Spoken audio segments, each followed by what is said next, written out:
What's good, everybody? We're back for another episode of Top 5 Live, episode 69.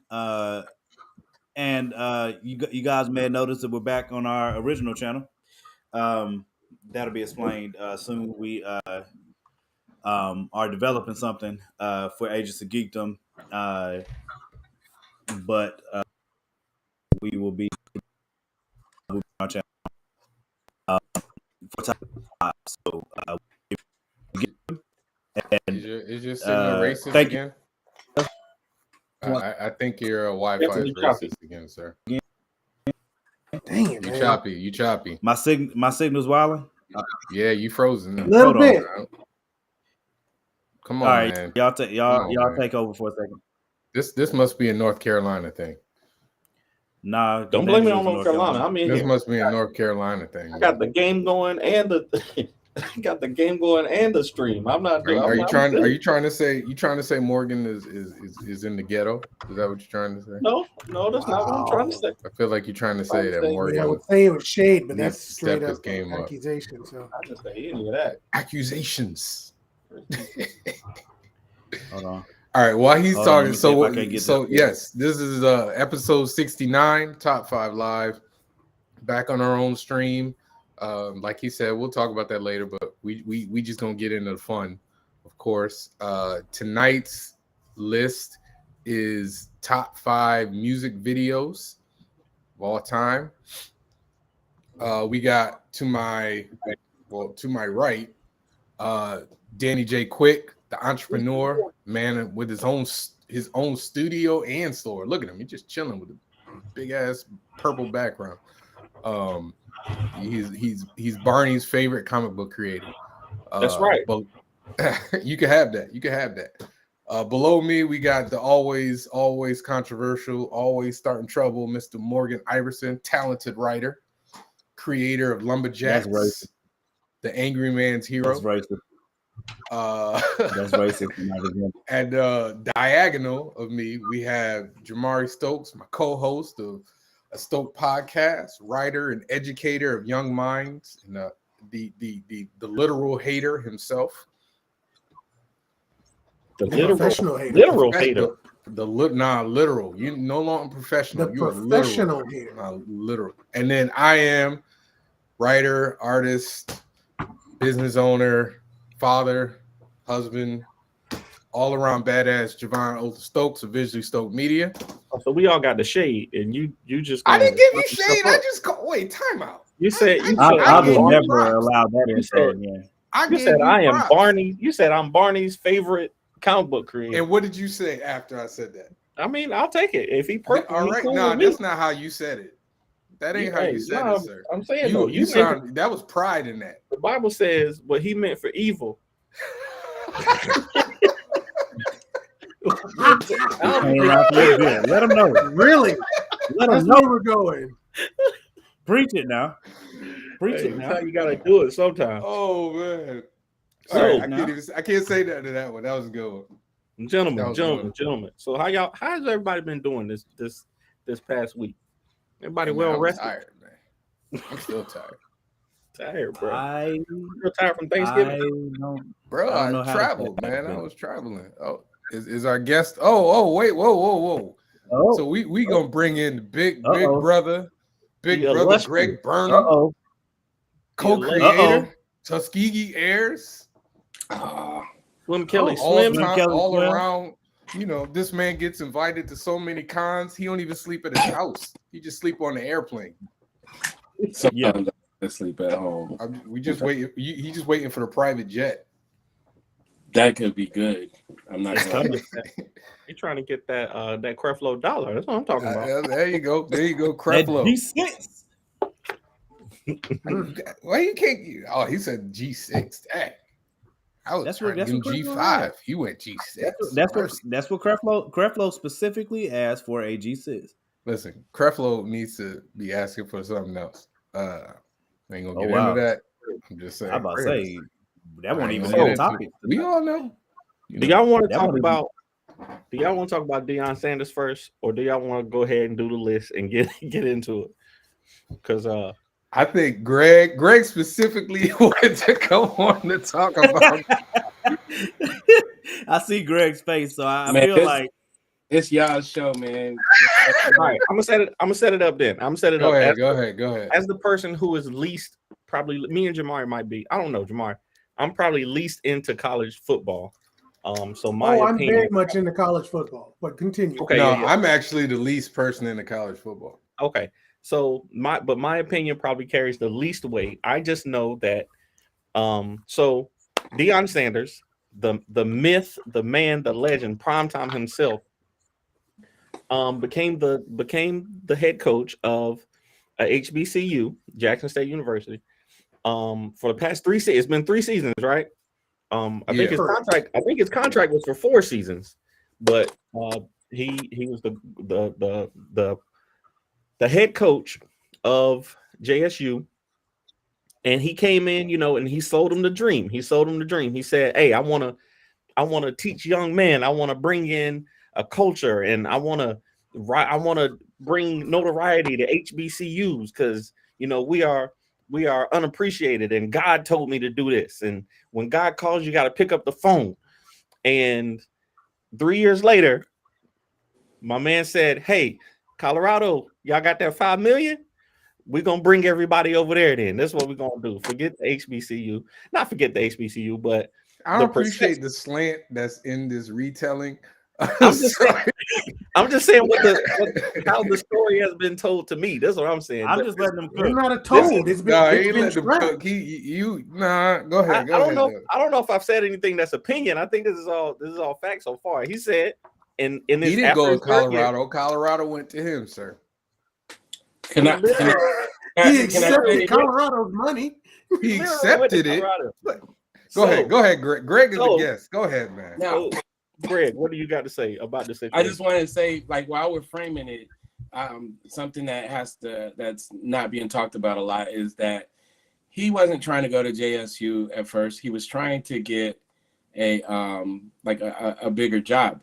So he even tried to go to Florida State, which is his alma mater, a school that he helped put on the map, and they was like, "Nah, we're good."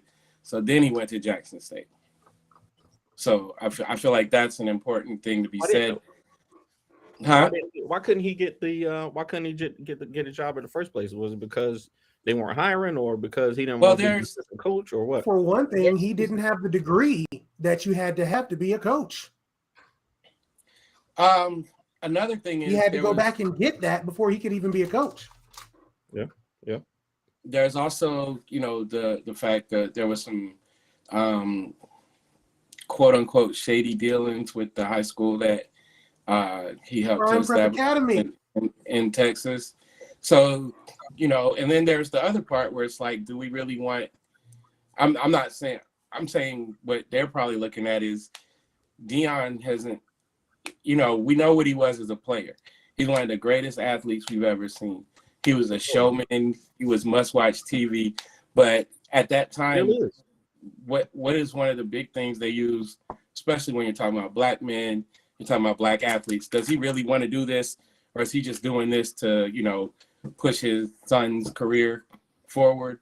So, there's all these excuses that they could come up with as to why. I thought they were foolish. I was like, y'all been trash. You might as well give him a chance. Because at the very least, we know the cachet. We know what he's going to bring, with him. For sure. I think there's. Go ahead, Javon.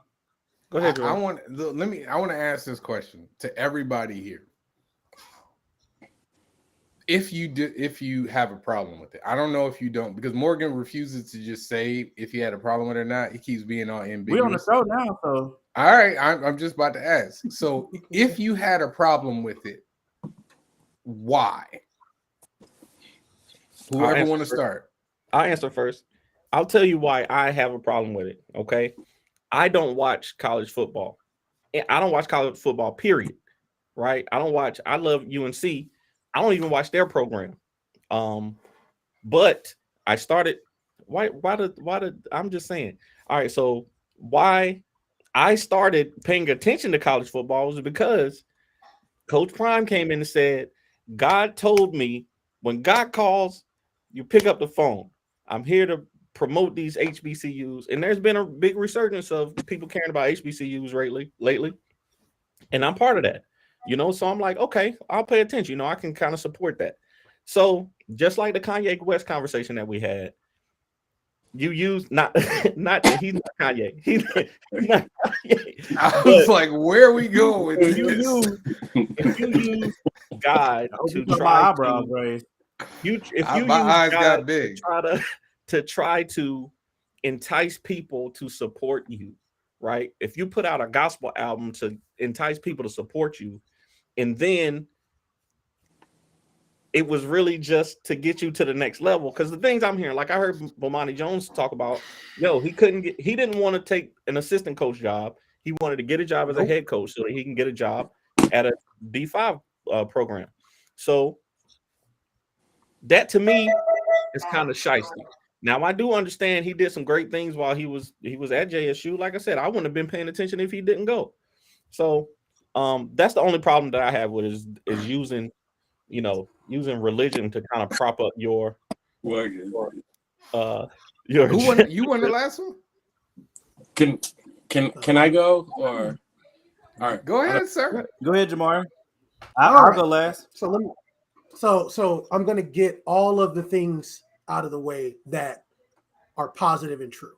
No, just tell me why you didn't like it. I don't want to. No. We know the positive. Tell me why you didn't like it. You know it. Then just tell me. Just tell the thing that you didn't like. My only gripe is it's similar. It's similar to Danny's. My only gripe. It is less about it's not a full football thing. If it was only about football, and if he were only going to be a person talking about X's and O's, but he did not.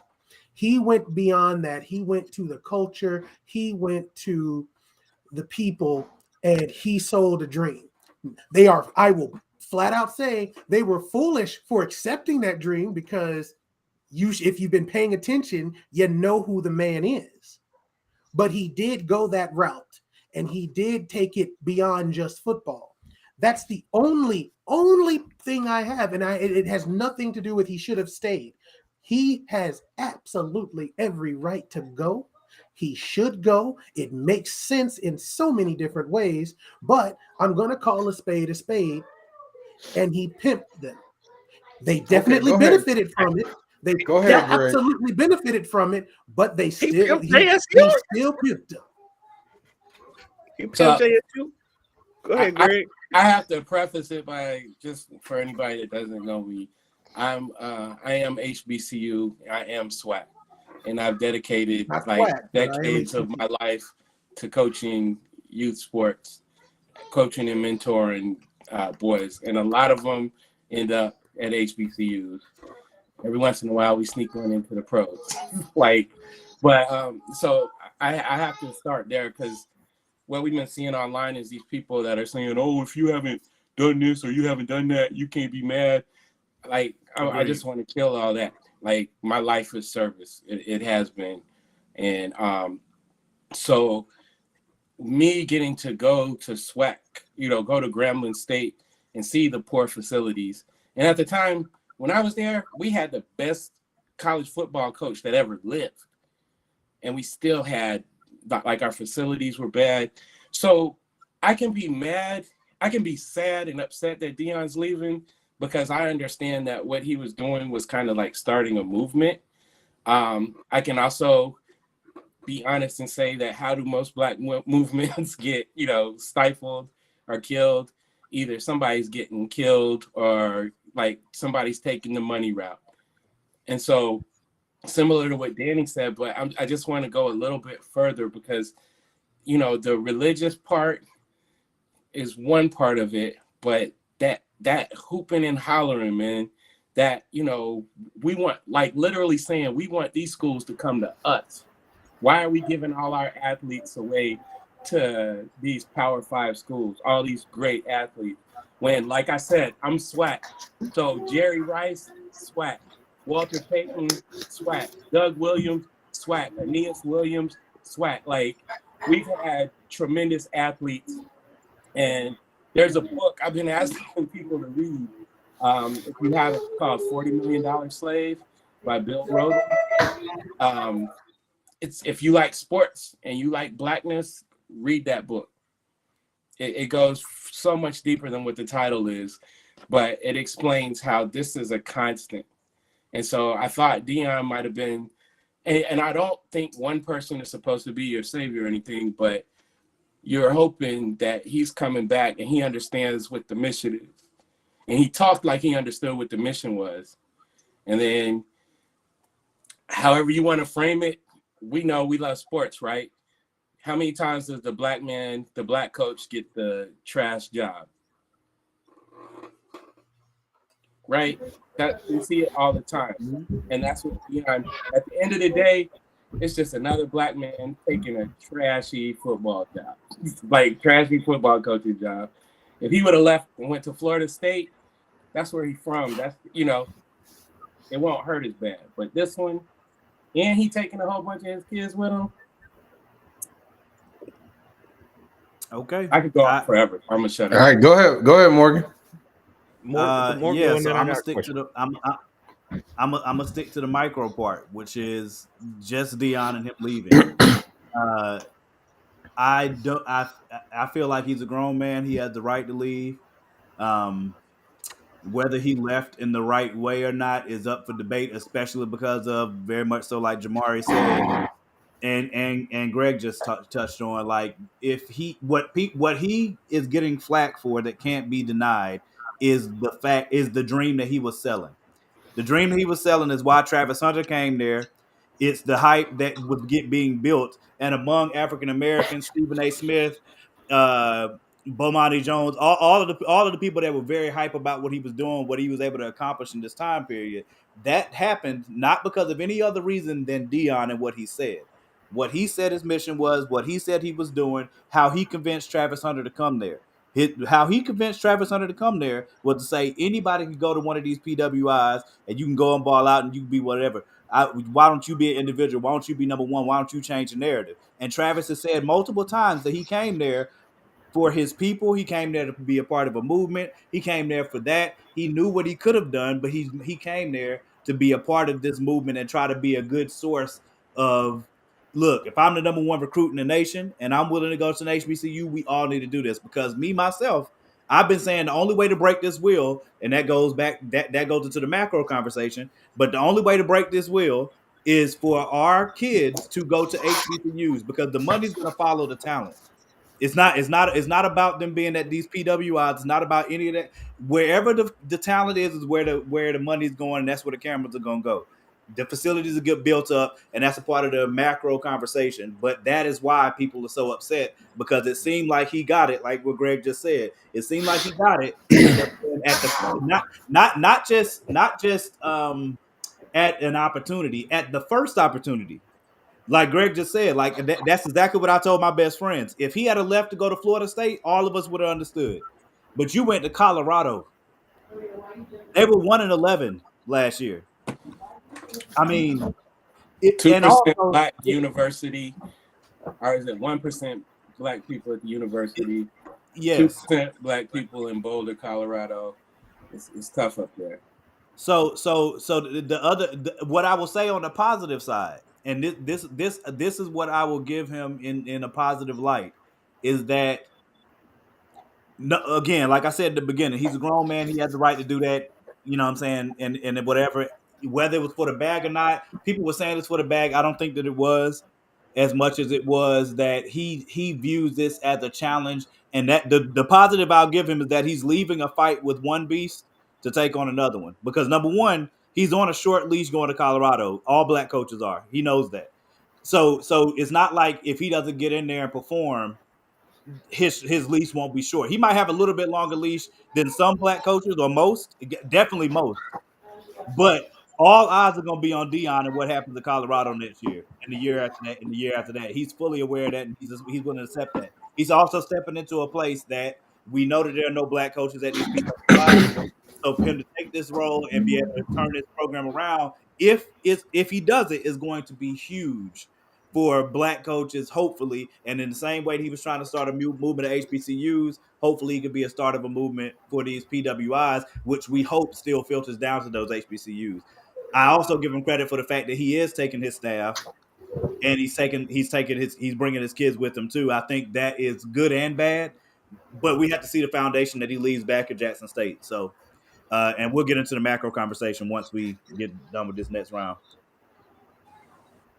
All right. Okay. So I heard what everybody said. Now, for y'all know, I have no problem with what he did. Like, zero problem. Like, start to finish, I have no problem. And the reason why I don't have no problem is because I might not watch like a ton of college football, but I understand, college football, if that makes any sense. Like, I don't have like one team.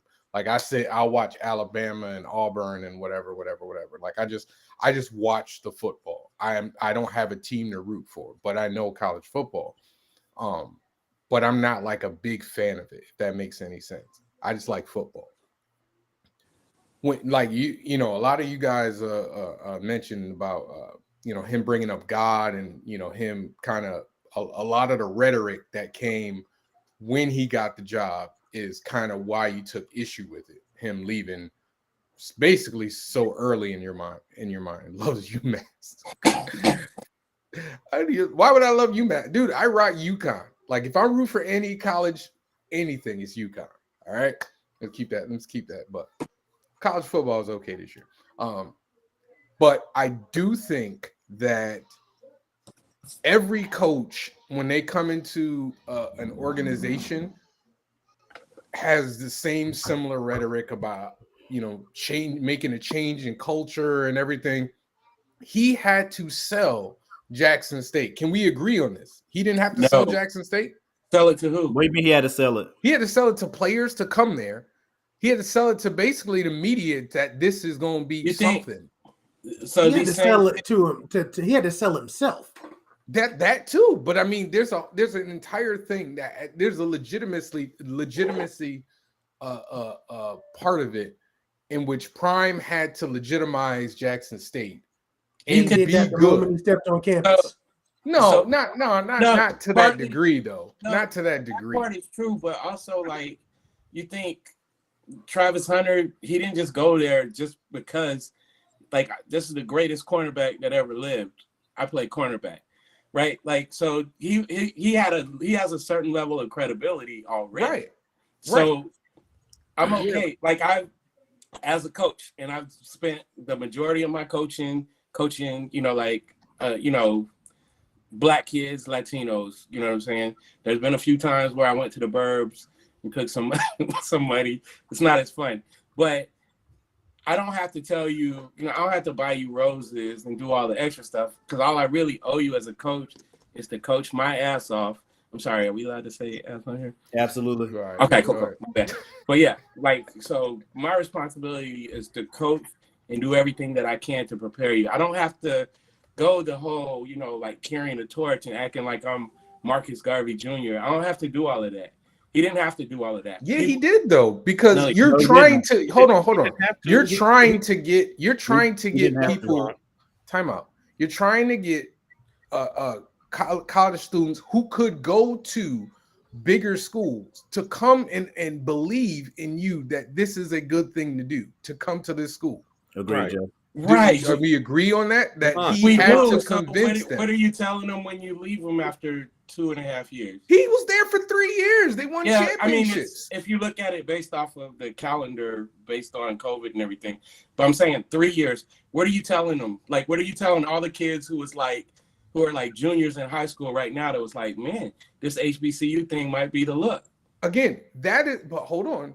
And Javon, y'all not gonna like what I'm gonna say. I never heard Deion Sanders talking X's and O's in a press conference. I never heard him talking running plays. I didn't What hear does him. that have to do with it? That ain't got He nothing got to do that- with this conversation. He's Who not- wants to he's be not the football telling them- coach? Not But he's telling them doing well ever. in that. He's doing No, well. hold on. Nick Saban don't talk X's and O's in conversations unless you talking to Bill Belichick. But that's what I'm saying though. Like you saying that he had to sell them. All he had to do was be prom. Like all That's he not did was true be though. himself. Dude, y'all. I think you guys are What giving a did he little have too to- much What did he credit. have to do outside hold of on. what he normally does? Let me to finish. get Let the me kids finish. to go Though. there? Let me finish. Greg just said that he had to, like, he was basically that Travis Hunter came. Not Greg. I'm sorry. Morgan was talking about Travis Hunter coming for the culture and everything like that. Like Prime, all that rhetoric was to basically get, hey, you guys can come here. This is a good thing for you to come here. You being here will elevate this program. And that's what he did. Nobody was caring about Jackson State before he got there. He elevated the program. Now, Nobody outside of Jackson State. Now nobody outside of Jackson State. But now, it's on them to continue it. Yeah, but you're taking. They will not have one players. tenth of the ability to. And any coach will do that. And if a coach gets an opportunity, any coach does it. Any coach will do it. If they can do it, any coach will do it. They don't though. It doesn't happen in college where you take like all your blue chip, like your best players. Like if not all, but there are players that transfer if a coach transfers to another team. Not like that. But are we agreeing that it happened? Well, number one, it's unprecedented. We got to give it that. No, it's not. It's a little bit unprecedented. No, to go you can from look at my guy Jackson State to Colorado. Like a black coach. You said Colorado like it's a gym though. It's Colorado. I understand that, but it ain't Auburn. It ain't Oklahoma. And that's my question. That's Alabama. gonna be my question. That's gonna be my question. So him going from Jackson State to Colorado, which y'all said, somebody said they were 1-11 last year. 1-11 in the Pac-12. Was that really the best job that Deion Sanders can get at a P5 program? Like, no. Well, you have to look. He's been trying to look at years. You got to look at it. It's a trajectory. Like it's a career trajectory for him. Like so you said, he didn't want to. Hold on. He didn't want to be an assistant coach. Like we all can agree that Deion did not want to be an assistant coach.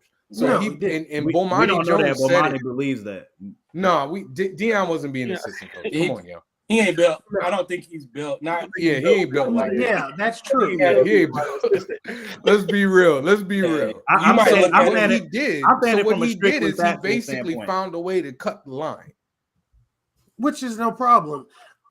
I don't know because he took a position at a school that needed the publicity, needed the money, and needed his influence and his spotlight to elevate them. So they both benefited for this.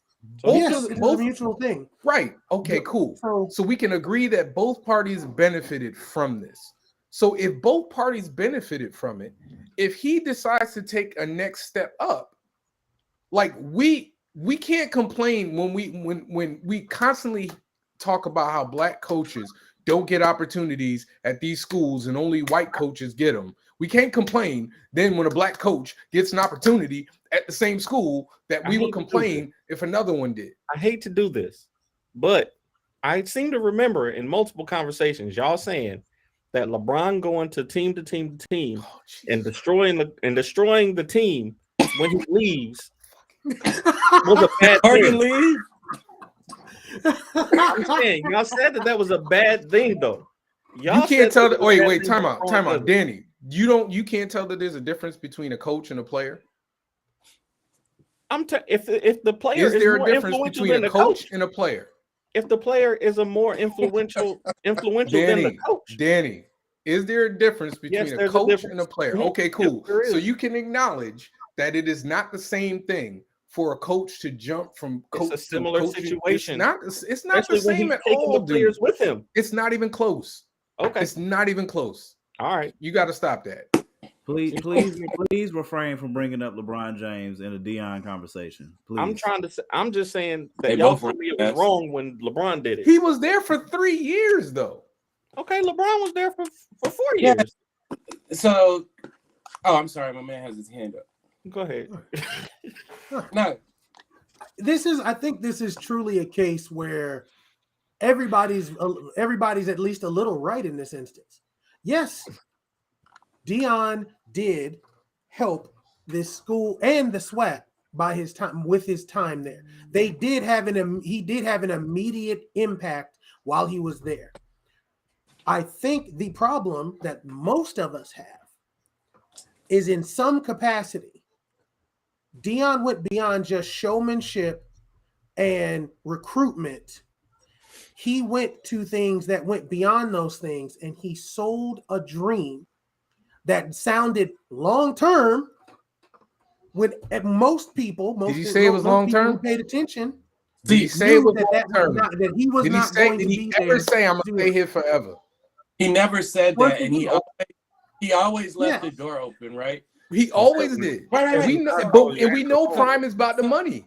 Right. We get. Well, I even admitted this one, that it's true it's true that the world should not have expected more out of him than what happened.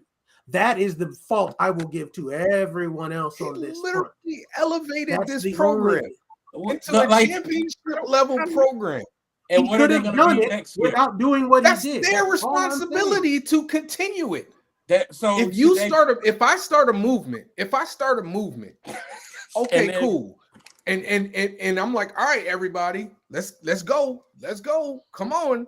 And then y'all start moving. Hold on. And then I go, okay, so cool. If moving is started. So if I'm going to take, if he's going to deplete the resources and take all these kids that he preached this method to, now I got y'all, but come on and come with me to Colorado. So, okay, and are there not? Did I miss the part where there are no more kids coming out for college? Like no other kids. No other football players are coming out. Have you looked at the top 100, top 200 recruits? I haven't. Right. So look at it and see how many of those kids, like last year, how many of those kids decided to go to JSU versus this year? Like it's gonna, 3 that were already going to JSU have already decommitted. Okay, yeah. So give me a time period where you would have been like, okay, like honestly, how many years would you have been? Me personally, like if he would have at least gone through one cycle, like one recruitment cycle. So he saw kids come in as freshmen and he saw them leave as seniors. And let me tell you why. Because Deion would have to do some crazy stuff for me not to love him. Because I'm a huge baseball fan. Agreed. I hope that he succeeds in Colorado. 100%. I'm gonna be hating, but I'm gonna be happy hating. Like, good job. It's like having LeBron and the Lakers. It's like, good job. You know. Sorry, Danny. Please don't. Don't even open the door for this. But let me explain why.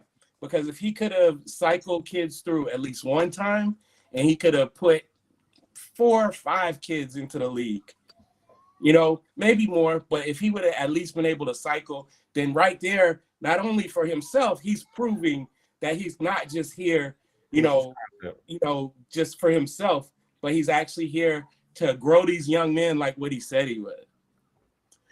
Yeah, but So see, that's the first part, and then the other part is he could have like really, really kept like stuck a really strong infrastructure in there. I'm not super happy about him like picking his horses. Taking the staff. Yeah, you could. I mean, taking some kids, that's cool, but it's like The thing that why wouldn't he take the staff though? Like that's the staff he put together. So if you're creating a call, if he, that's what I'm saying. You want me to tell you why? No, because in the NFL, you go from one team to another. He's leaving an HBCU and he's going to one of the whitest universities in the nation. They're not about to have no whole all black staff, bruh. They're not gonna like some of these guys can't come because they're gonna got Zimmerman and he's got another dude. I agree, Jess. Right. I agree, Jess. Okay, but again, the only way he could have gotten whiter is if he'd gone to BYU. What Justin is saying is kind of what I'm seeing though. Like, so what Prime did is basically saying, okay, the HBCUs aren't where you can't get to the league from an HBCU by not doing what Greg said. He's saying, all right, if I want to get these kids, if my goal is still the same to get these kids to the league, the HBCU is still just a stepping stone to get to the PWI. That's not true, because some of the best players in the NFL right now are HBCU. Look at the Hall of Fame, sir. Darren Look at the Hall of Fame, bro. Yeah, the Hall of Fame. But I'm sure. I'm saying that I would, if he would have stayed, like you said, to complete the mission. Yep. To complete the mission, then it would have been more.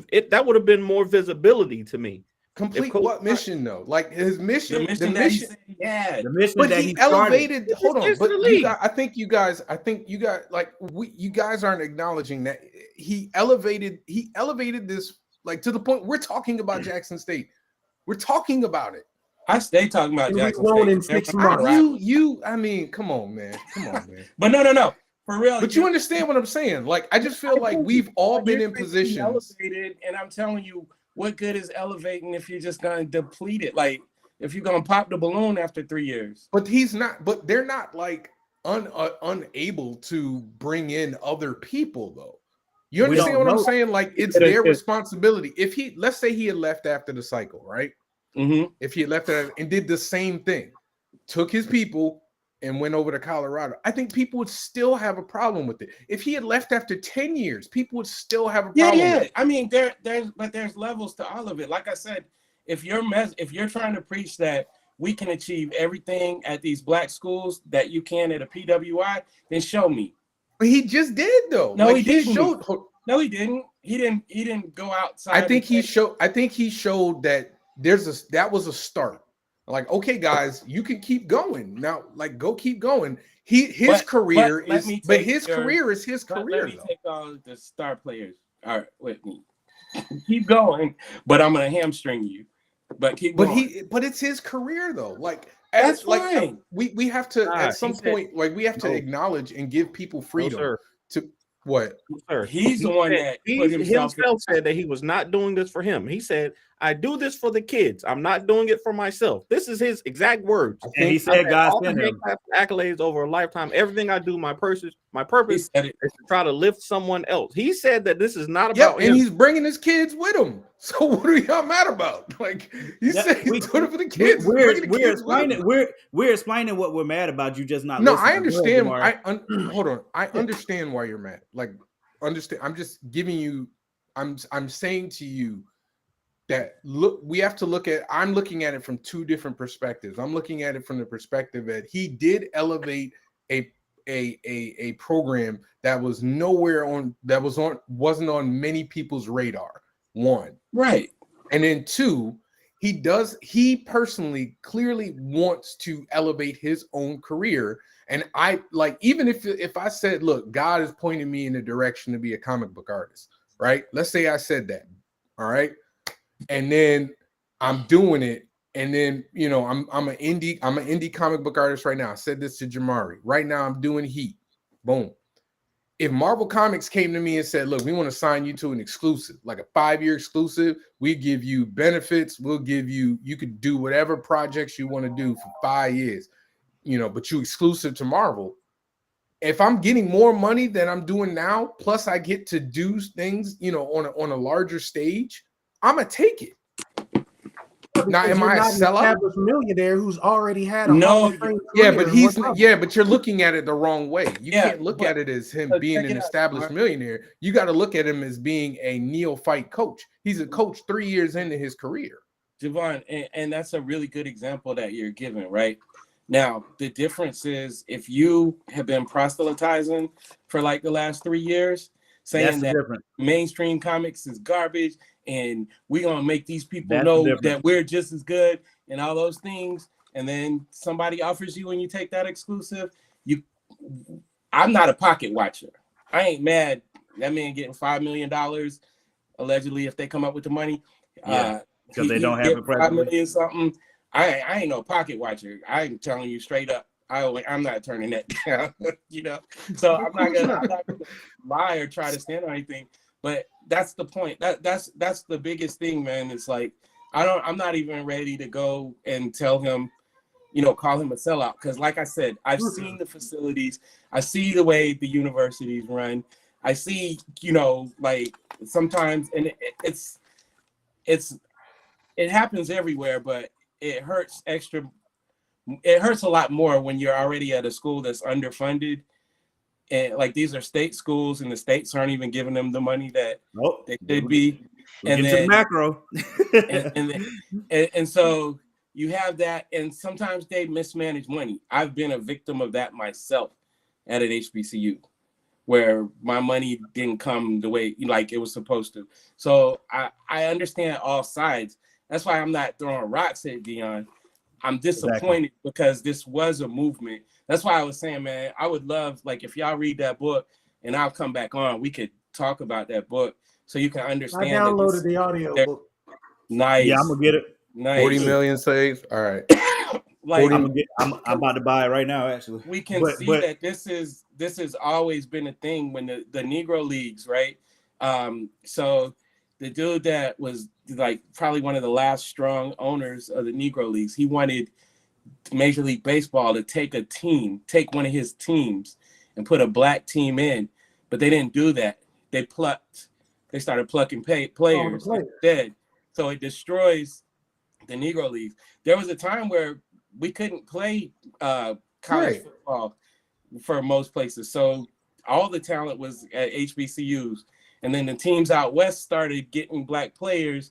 And there's this legendary game where USC played Alabama UCLA. And they beat the brakes off of Alabama. And now all these racists is like, you know what? We need to get some black players. Get me one of them. Right. So in my mind, the movement that Deion is creating, I know that there's going to be some kids that aren't going to go to an HBCU no matter what. And there's going to be kids that are going to be looking, I want to be on the biggest stage. I get all of that. But the movement that he was creating, even if we take those middle kids, those middle talented kids, he can start building and create something. So now, again, like what I was saying, the message that's being sent now is it's a business. 100%. So if I'm Travis Hunter and I'm a cornerback extraordinaire, Travis is going. Yeah, no, he's going. But if I was like his father, or if I was one in his council, like I've been for many kids when they're making their decisions of what schools to go to, I would be like, yo, you need to go to LSU. That's DBU. That's where all the defensive backs come from. So you could go up there to Colorado and freeze and maybe, you know, still not get a lot, because like Morgan said, when we start getting into the micro of it, Colorado's they vary between Mountain Time and Pacific Time, right? So their primetime games are at 10 o'clock on Saturdays.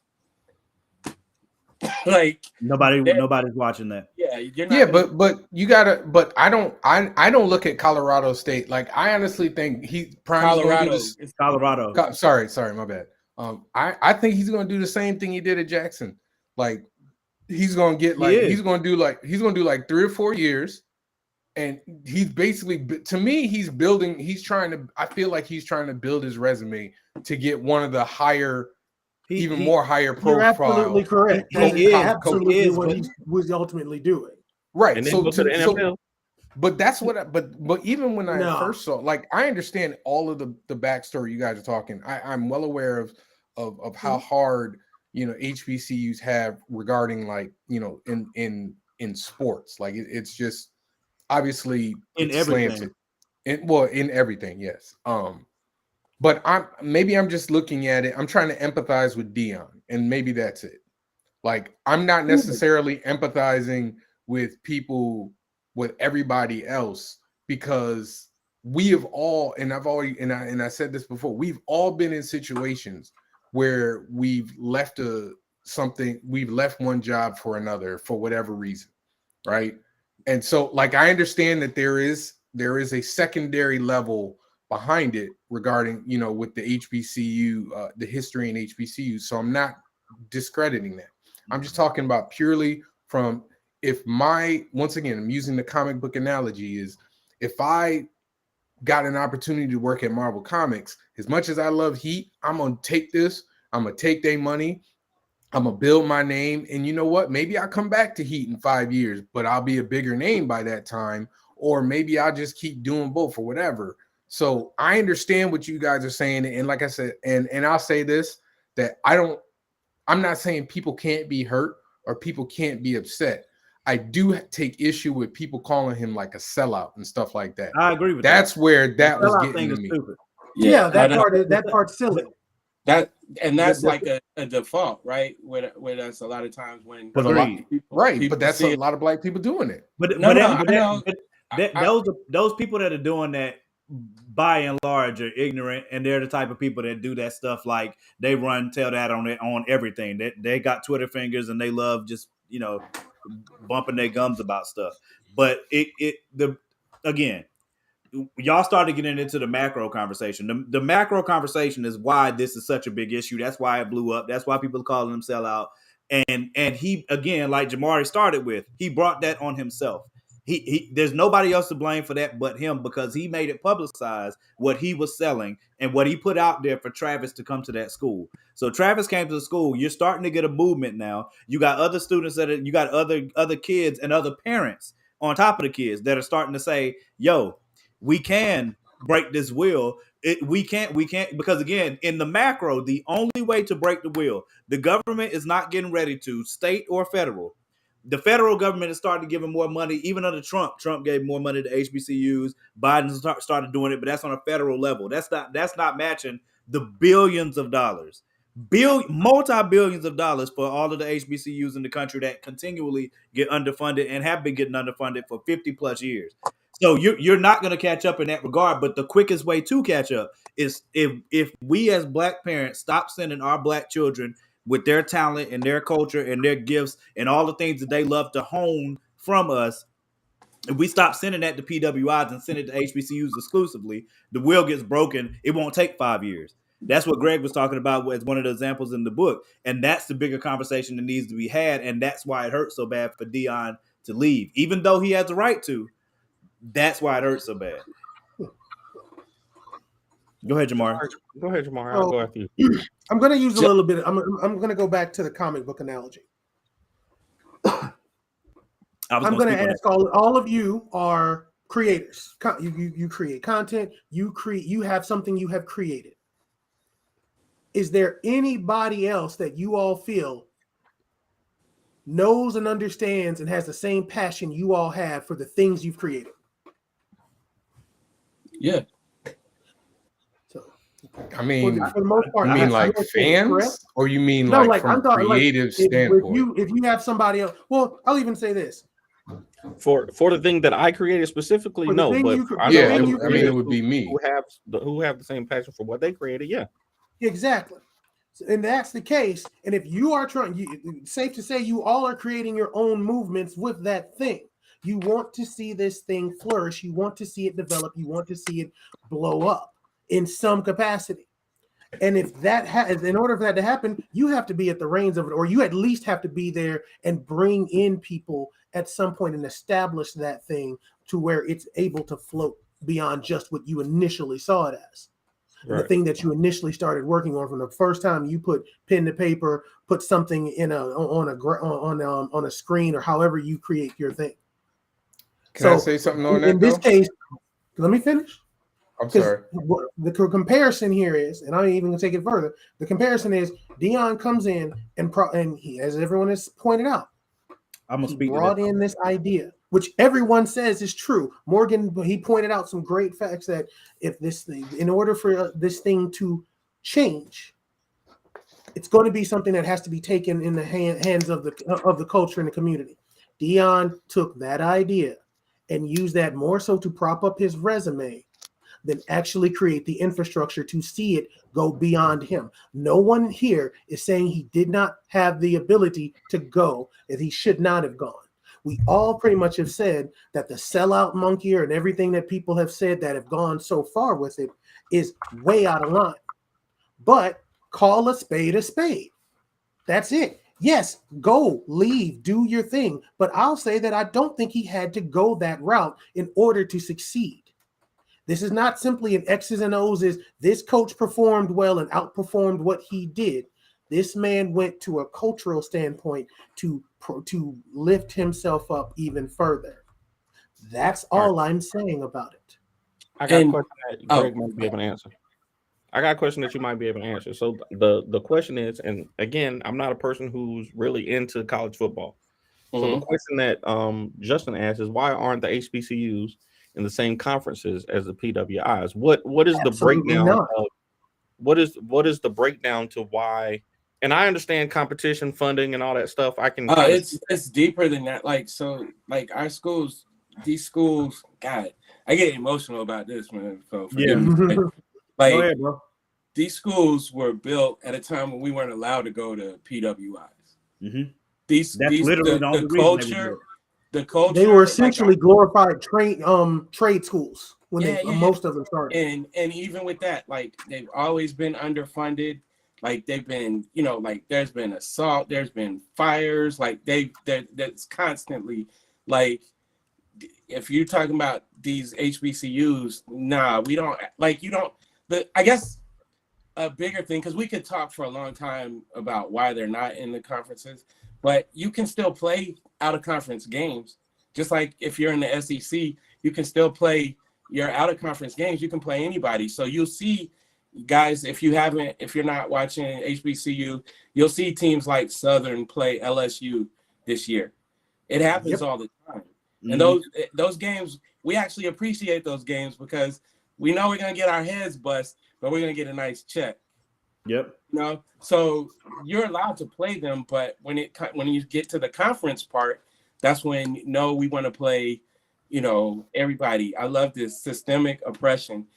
Exactly. Is a huge part of it, but I'm gonna just be honest, like HBCUs, like the SWAC, like some of these conferences, we're not trying to break up. We're not trying to send our kids nowhere else. EAC, SIAC. There's the value that you get, and like I see it. Like I said, I try to steer kids, if I can. If it's like you don't have a lot of people giving you offers, man, look at some of these HBCUs. I try to steer kids. And time again, they're like, Coach, I'm so glad that, you did this. Shannon Sharp. Y'all know Shannon Sharp. Yep. His brother was a megastar. Shannon's grades weren't good. So the white schools wasn't calling for him. So he went to Savannah State. I'm in Savannah right now at my daughter's house. But he went to Savannah State, and look at what he became. Did you hear what he had to say about that, though? Yeah, he wouldn't have gone. He said it wasn't his first choice. Yeah, but when he was saying that, he was saying that in an emotional way, and I don't think he was trying to make it a slight against HBCUs, but it came off sounding that way because he was already in the defensive tone. He actually went on Twitter and kind of tried to clean it up a little bit, but it's true. Like coming up, you don't see we didn't even have the visibility like these kids do now. So now you look at it like, who's the coach at the basketball coach at Jackson State right now? Anybody know? It's one of his guys. He actually helped pick the guy. No, he actually is it? All right, am I talking about the wrong school? Where is Mo Williams? Mo Williams, right? I think he's there. And so you're starting to see all over. Like one of the thing that Deion did is he made it NBA champion okay. Mo Williams? Huh? This is Mo Williams won a championship. Did he? I don't think so. No, they lost. No. Oh, maybe that was the year they played the Spurs and they had no one. Yeah. But yeah, so like there's going to be healthy things that came out of it. You know, again, optically, like if I'm a kid and I'm a 3 or 4 star, if I'm a 5-star, why would I go there? Yeah. That's the like one of my boys, one of my best friends, went to Winston-Salem State, and we've talked about this privately. Like, you know what I'm saying, you know, his son is playing football, and you know, if the opportunity arose, you know what I'm saying, if the opportunity arose where his son would have to pick what school to go to, he's done the HBCU life, you know what I'm saying? He's lived on campus, he's seen the difference in facilities and things like that. It would be hard for him to say, yeah, go to the HBCU over going to one of these PWIs. But again, the biggest reason that it's a disappointment and I get angry about it is because every time I think about it, it takes me to the macro conversation. It takes me to, this would not be this way if things were fair and equitable in the first place, or even close to it. Even remotely close to it. You know what I'm saying? But then when you have those conversations, the people that are in those conversations, it's a very similar conversation to reparations. The only people on earth that can't get back pay and retro pay is us. You know what I'm saying? That's the only ones that exist. Every other community can get it whenever they want to, because it's wrong and everybody knows it's wrong. And in their instances, it's time to talk about the past, how much we owe you or whatever, and they try to fix it in some type of way. The only reason this is wrong on the level that it is, and seen as wrong on the level that it is because of the pain that a lot, especially those of us who went to HBCUs, understand, because we've seen the facilities. There are high schools with better facilities than most HBCUs, if not all. Yeah, the school that my kids graduated from in Atlanta, Norcross High School, better facilities than what we had at Ground Ball. 100%. I just want to say Mo Williams was on that 2016 Cavs team. I just want to say that. Yeah, he won a chance. He won a chance. He wouldn't get a lot of burn, but he was there. Yeah, he played limited time. Good for him. Something else. That's a great way to. That's a great way to. That's a great way to change. Who else was on that team, Danny? Yeah, I want to talk about LeBron, dude. We don't really got to talk about it. AI art. How about just that? throw it in there. Yeah, please go there, because I don't want this to stay back. I'm not talking about LeBron. Draymond, because Danny started. I'm not gonna do it. Nope. Morgan. Let it go. I would love that. I would love to ask. No. Okay. I mean, Morgan tried to bring it up. I was just saying, I would love to ask the sports. Greg, go ahead, Greg.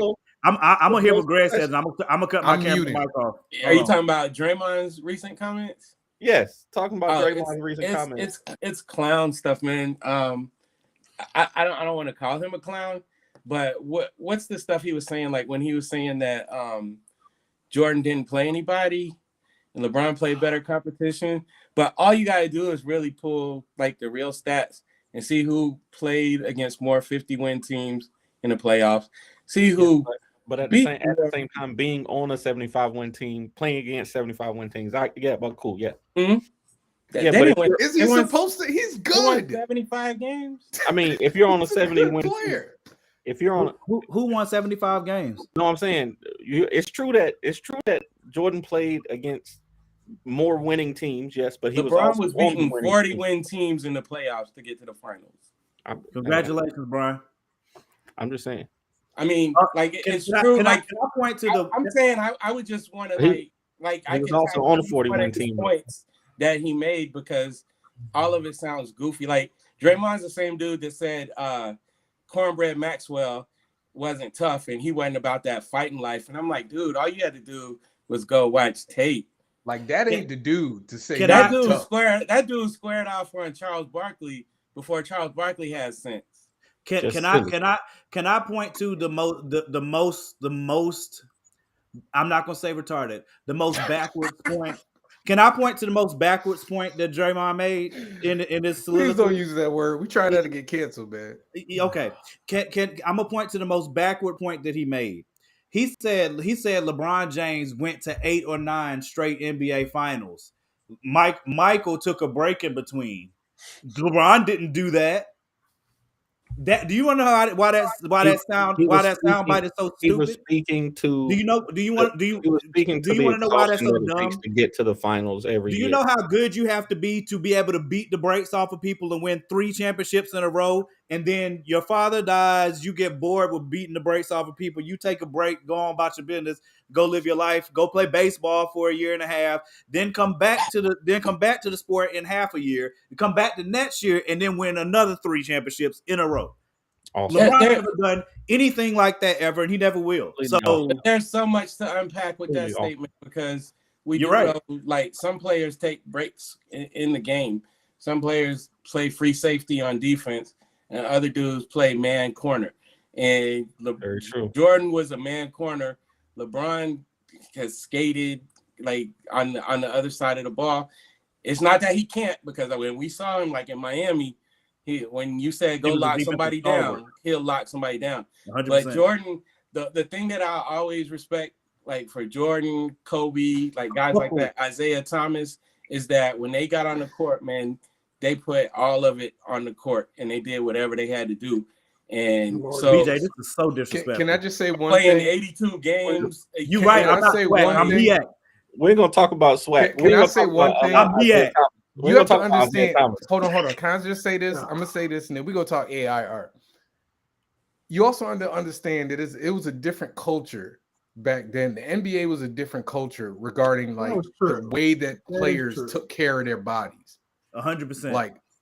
Like Jordan was smoking cigars, eating steaks before games. You know what I mean? Like they wasn't taking care of their bodies on the level. The technology wasn't available to take care of their bodies. Yeah, I'm old enough to remember a torn ACL.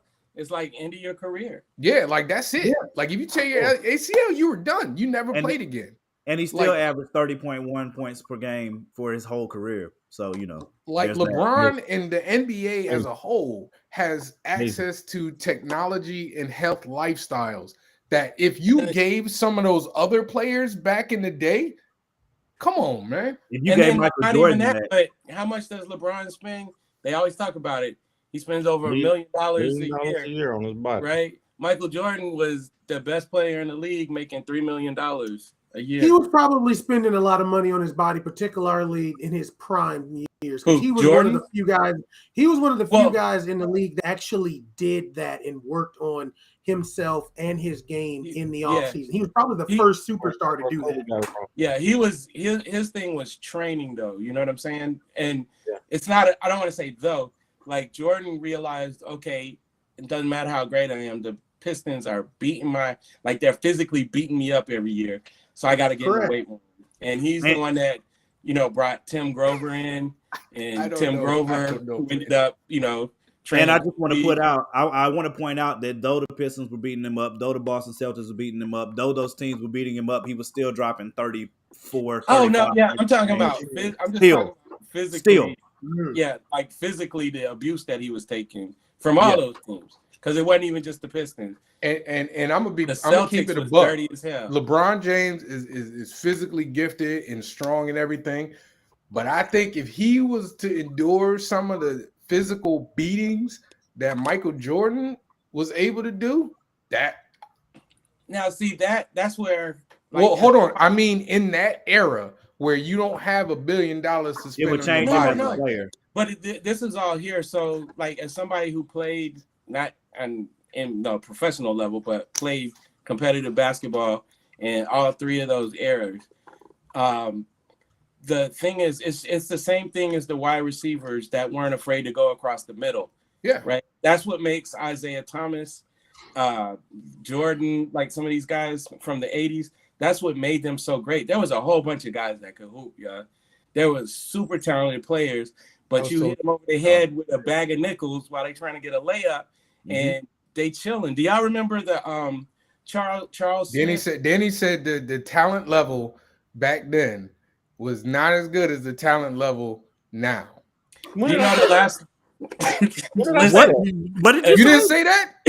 Different I skill said- sets. I literally said what y'all just said. Different They skill have sets required. they have the ability to put more time and effort into training their skills and honing their skills as athletes today as they did No, back. that's not what you said. That's not what you That's said. that's what I Danny was been saying. saying That's a not what lot of y'all heard. Danny, stuff over the Danny, years. That's not what y'all you heard, and I argued but that's about what I this was for like saying. an hour and I a can half find straight. it on the thread. You said it were more talented players in the league. You Now 100% said that. I said than that there I said was the back then. competition. I said that the But average with- player in the NBA If you is define, able to. how do you define talent? Like, because I'm skill not. wise, I will I'm be not. honest with you. Skill wise, yes, today the skill level is way better than it was. I'm talking about because like they're shooting, dribbling, like all the skills to be a basketball player. yes. Except I'm for not talking about. I'm not talking. I was never talking about core talent or core ability. I'm talking We about can't see that. the people. The NBA players today are an evolved version. They're an evolved version of NBA players, and that the average I average agree. player. AI art. Yeah, AI we don't have to do this. I was just Morgan the one brought it up this time. No, I turned my camera and mic off. No, I you turned my don't. camera and mic Sir, off. You definitely Sir, posted. did you I not did bring up, not. sir, who did you said not Draymond? use Jordan and LeBron said as an Draymond? analogy earlier? Who said Draymond? I Did turned you my not bring up camera and mic off. LeBron as an analogy earlier? Who said Draymond? What about It wasn't AR me. art now? It What All wasn't right, me. let's talk about AI. I'm gonna talk Yeah, about what AI. about I'm gonna just AI wait right for now? Danny to stop. Yeah. So right now in the artistic community, there is the controversy over using AI as art. Where do y'all stand on it? I've used it. Kenji's asking who's used AI art on this panel. I'm always trying new things, and I've used it for some concept pieces, some to try to, I've used Midjourney a couple times, and it's kind of cool as a tool, but I couldn't see it. I couldn't dedicate the time that I need to use it as an actual product that I would sell to people. Using it to develop ideas and stuff like that, yeah, absolutely. I sent Kyron some Midjourney concepts that I made of a character, that I just couldn't put it down on paper myself. I mean, I probably could have, but it would have taken me 4 or 5 weeks to do. But just being able to use it as something like that, yeah, for sure. But I haven't used it as anything professional, and I for my just me, I probably wouldn't, because I understand where artists say, okay, this is stealing and everything like that. But I've also had difficulties working with artists. I've also had those difficulties working with actual people that would push me in the other direction. So I do understand people saying that, they want to use AI art. They would rather talk to a computer than a person, because the computer ain't gonna miss a deadline. As it stands right now, as the current trend of a particular app that everyone seems to be using, that aspect of AI art is absolutely theft. Nothing that they have used in that database, well, I'll say the vast majority of what they have in that database is art that was not given, they did How not is get that? permission to use. What do you mean? What do you mean they didn't get permission to use it? I'm So confused. they're like, when you're, just for anybody that's listening, when you're putting in these concepts, the AI is not building this on its own. It's searching the internet, it's searching their, and then they end up building this database. That's why this Lensa one, everybody's laughing now, because it's like everybody's putting their face in, so you're just giving them more stuff to be able to use. So that's what's happening. Like if you're putting in backgrounds, they're gonna find a background that has the stuff that you have in it, and then they're just gonna put their little things on it or whatever. But I'm saying specifically for the stealing part, though, if I upload my but they're not just using it from their system, they're using it like on the internet. Yeah, that's what I'm saying. If I upload my stuff to DeviantArt and I click the acknowledge button, and DeviantArt says, hey, other sites are using this information, Facebook, Instagram, DeviantArt, all these, websites are searchable by Google. So if I upload my stuff to it and they then give that information out, then how is that stealing? If I gave it to Facebook to use and now the computer and is they're taking and making money off of it. Like, so if you want to do the semantics thing and not call it stealing, it still seems kind of immoral, right? Oh, it's definitely. I'm with you on that. I'm just saying that. Like if you put some Ace Blade pages on the internet and then somebody, they just change Ace Blade to make him red. You know what I mean? Like, it's definitely immoral. Go ahead, Devon. All right. I don't think that works, man. I don't think it works. As the I believe only, right? Greg, you don't draw, right? Ooh, man. I draw. Come on now. As the only trained artist. I'm trying to be polite here, Danny. I've been drawing for about 2 weeks, man. Get my props. I'm trying to be political here, Danny. You're not helping me. Get my props, the only trained and published artist here, I do. So I look at it both ways. I look at it as theft. It is theft. Like, it's basically you. And Danny, this kind of goes to what they were saying below. It's like if I wanted something drawn like George Perez, right? George Perez is no longer with us, but you can go in the AI and basically tell it to draw something in the same style as George Perez because the database has that information. I could ask you to do that though. Right, but I'm drawing like George Perez. You get what I'm saying? No, like I'm doing a riff on George Perez. I'm not going and copying and tracing over his work. Some people do and charging people for the privilege. Okay, cool. Some people do that, and those people are generally called out for stealing. Because believe it or not, that happens in comics a lot. And like, there's legal recourse. Like there's legal recourse too. Fiverr is full of artists who just gonna take something that they found off the internet and charge you $45 for it. Who? I had it happen. Fiverr. Y'all been on Fiverr? You're missing the point. Like, yeah, I understand that people are doing it, but that doesn't mean that it's right. No, it's definitely not right. Okay, cool. So the whole concept of this person does it or this person does it doesn't matter because it's not right.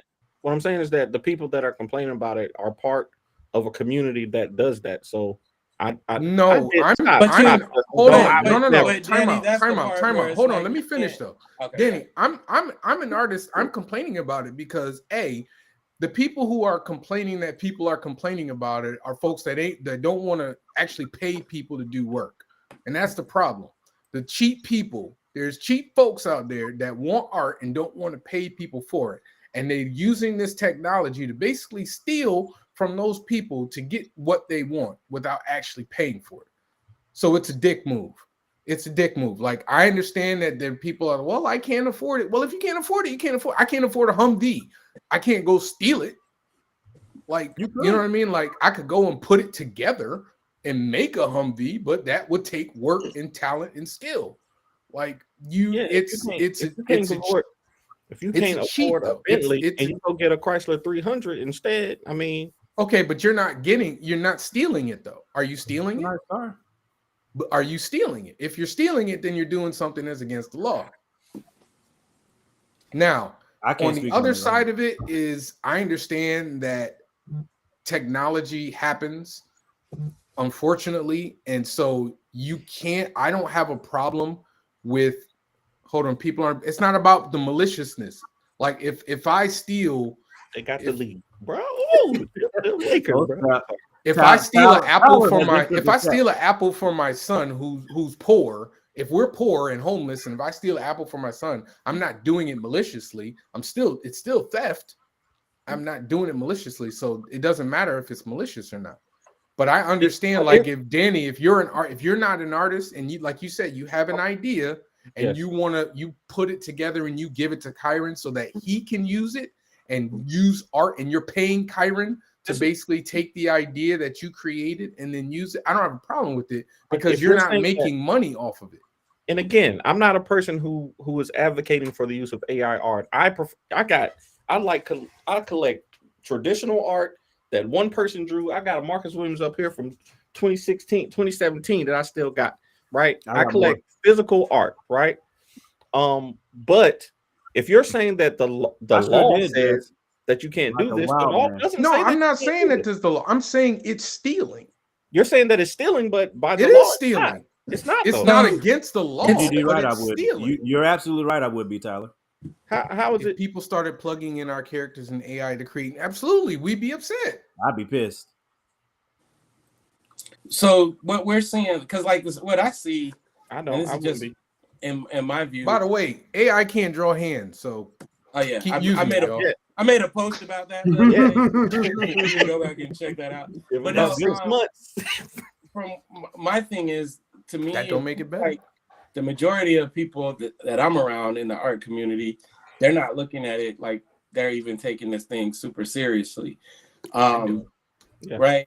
So like me, I use it when I'm sending, like character references to my artists, and it's not for them to copy or take or anything, but somebody that looks like this. So I'm taking a little bit more time and giving them references, but I wouldn't use it. Like, I think when it really gets into the dirty part is like, if you're selling it, or like we were joking around at Dragon Con, and Marcus printed one of the little AI things that I had done, and there was a lady that was trying to buy it, and I'm like, no, I was messing around. No, I actually had to like crumble it up, like, get back, lady, get back. But you gotta think it's the same thing with music, right? Like, I don't look at it as, I don't compare it to like sampling. I compare it to like bootlegging, right? Because if Danny makes a dope CD and I burn it off my computer and I'm listening to it, it's cool. I kind of LimeWired him, but that's one thing. But if I go into mass production and start selling Danny CDs, that the bootlegging part comes in, and to me, that's where it gets. That's how Tyler Perry built the whole movement off of that, though. We're not about to be slandering Tyler Perry on here now. We're not about to be slandering Tyler Perry on here now. Tyler Perry got famous off of people bootlegging his stuff. That's a fact. Oh well, I mean, bootlegging, that's and then different. being in Atlanta, bootlegging was a huge thing that I may have, made a few dollars off of back in the 2000s. I ain't saying nothing. You know what I mean? I definitely had them Tyler Pery. All I know is LimeWire was popping for me, my guy. Hey, I'm not gonna lie. Listen, we had bootleg malls where you could go in and buy, but we still did it. LimeWire and BearShare? Are you kidding me? Oh my god, my BearShare, I still got. Never mind. So what I would like for them to do, they need to find a way to, like, to compensate the artists whose work they're taking. Now, is that going to happen? Probably not. That's when it's going to shut down. Yeah, that's basically what it's going to take, like a class action suit or something like that. Agreed. It's going to take a very large. But by then, that group will have gotten their money, and they'll pay a pittance out for it. Yeah. I think return. it's the same, what up, Daryl? Same thing with the same. I think it's to me, and my thing is that it's probably just a fad that, like, every time we see these things happen, it's a fad. Yeah. And if the kids aren't investing in it, if the kids aren't investing in it, then I don't think it's gonna go anywhere. Like, it'll be a couple months that people use it, and it'll go away. Right. Like, I'm not as an artist, I really don't care. Like, I know I can draw, and if you want to pay me to draw, great. If you don't want to pay me to draw, you want to go get that crappy whatever that really soulless thing with that can't make fingers. Okay, cool. Knock yourself out. I hope you enjoy. I just saw a friend of mine made one on, and the fingers was like this. I can't draw hands either. And I was like, I definitely can't draw hands. Like, like, what is his name? Chris Cross said something like, you're not paying. What is he? Oh man, I gotta find it. But it was like, you're not paying me for my art. Like, I'm telling a story with my art or something like that. Like, he put it in a way that. But you're also paying artists for their experience, that too, for their expertise. You know what I mean? So the things that, like, why it's not even close to on my radar is because them dead faces they be making. You can't do hands. They be adding limbs. It's just a lot, man. So It's really ridiculous. It's not even. Bro, I saw somebody's forearm. It was like two of them put together. It's I was like, really ridiculous. But yeah, I haven't. I just been seeing everybody. I like whoever said it's like a trend thing. That's what I was saying because I just made a post about it like yesterday. I was like, bro, why is everybody putting up AI art of themselves? It was that Lenza app. Yeah, it was terrible. But the thing for me is, I mean, it put out some good art though. Yeah, for sure. But I think it's just like, and if it does stick around, I think it'll just be another tool that people use. I think that when Canva came out, I've been a graphic designer for 10 years now. When Canva came out, people said, "Oh, graphic designers ain't gonna have no job." I still got a job, and I'm still working, and I'm still getting paid to do graphic design. Yeah, but that doesn't mean it didn't impact the industry though. It actually made my job easier. Listen, so like we always look at, we're looking at it from our standpoint, Danny. So I get what you're saying. Like you don't have any malice in your heart, right?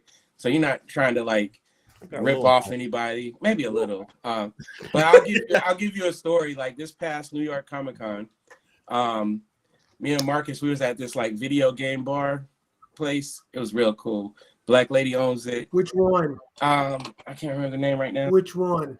It's in Manhattan. I can't remember the name though. But okay. This dude turned around and he's rocking like a t-shirt. No, he had on a long sleeve, a whole shirt with Marcus's art on it. And Marcus is like, yeah, I didn't do that. And I'm not joking with you. The same day, earlier that day, a lady came to our table. She don't know Marcus from nobody, but she's rocking a pirated shirt where they put like a Bible. It was so funny. We were laughing. They put a Bible verse on the shirt and then put Nubia on there. So there are people that are already licking their chops because they steal stuff from us all the time. Yeah. Like I'm sitting here trying to figure out how I would feel if I saw that. Like, dude, and like I've seen it. Like, dude, like we didn't make no Tuskegee Air shirt like that. Where you get that shirt? Like we see it, and it's a weird feeling because it's like, you like our stuff enough to steal, but then at the same time, you stole our stuff. At the same time, but the other part, you can't get mad at the consumer because they don't necessarily know that they stole, right? And I definitely can get mad at the consumer. I can get mad at the consumer. I might not be mad at them physically, dude, but internally I could be like, she said she bought that shirt off of Amazon. And we know it's true because we saw that shirt on Amazon and we had to get it taken out. We know Amazon sell anything to anybody. They don't care. They don't care if it's right. They don't care if be mad. I just don't have to be mad at them. Don't beat them. No, I ain't gonna beat nobody. I said internally. Nah, I be wanting to beat them up though. Bro, Tyler, the consumer ain't doing no research, sir. We know that. Yeah, you absolutely get over that. And the average consumer gives zero fucks about an artist not getting paid for Tyler, this. They just want 100%. You need to prepare yourself when you see that antagonist hoodie walking down the street. Yo, Tyler, have you seen that show? It's gonna say on Disney. What show? What show? It's gonna say Tyler. It's gonna say Tyler Martin's the antagonist. No, it's gonna say some non-black people. I gotta watch my mouth. Non-black people have a show, like a sitcom about a family that used to be supervillains, and now they're like trying to live in an obscure life. There you go. I'll be turning tables over. Villains of Valley my God. Villains of Valley. Oh no! Hey, let me know when you want to squad up, Tyler. We got it, bro. Hey man, if I know you lawyered up. Come on, man. That's Disney. That's tough. That's not a fight. That's not a fair fight. Just keep fighting until you pass away. Yeah, don't step to them, please. But I just be like, they have a literal army of lawyers. I know. I mean, like, just give me some money. Not give like me a little bit of money. One. You keep the show. Just give me some money. I'm glad y'all brought that up because I meant to mention that to him. Yeah. All right. So y'all know it's 8. Y'all know it's 8:22. You know about my bedtime. Come on now. Oh my your God. bedtime. No, we don't. It is not your damn bedtime. Bro, we literally changed we the just talked about this on the thread, bro. sir. I'm Not saying just y'all Talk got me. about this on the Y'all thread. know y'all got me till about 9 o'clock. I'm about to be out of here, bro. Okay, Y'all so want to do let's go on Hey, and do the shut list. up, man. Go and do the list. y'all wanna do these lists or not? Danny's always doing this list first from now on, bro. Like that's just Danny, the rule now. you just so That's racism, bro. No, it's not, bro. You be on some BS. I be like, It is you're continual. so niggerish, man. Stop. I'm trying to I be agree. consistent. Stop. A brother Stop. trying to be consistent. A Stop brother trying trying to to be be consistent Wait. is niggerish. How? Hold on. Oh my If God, we man. usually do this show at 8:00, And we and just it's got in gave you, here early for it. hold on. gave And you a it's whole nother 8:30. hour. Then don't talk to me about consistent when we whole have nother seen you hour. be up until I've argued with you until like 10 o'clock.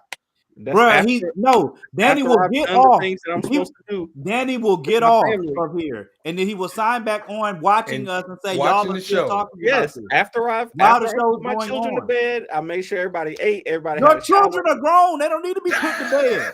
Olivia is not grown, sir. Olivia is 6. Olivia knows how to go and lay down by No, herself. sir. I I know my niece. You got, listens bruh. and You know, responds to kids are words, not and going. I said You this. know, DJ is not going to bed if he's not told to go to bed, bruh. Every day.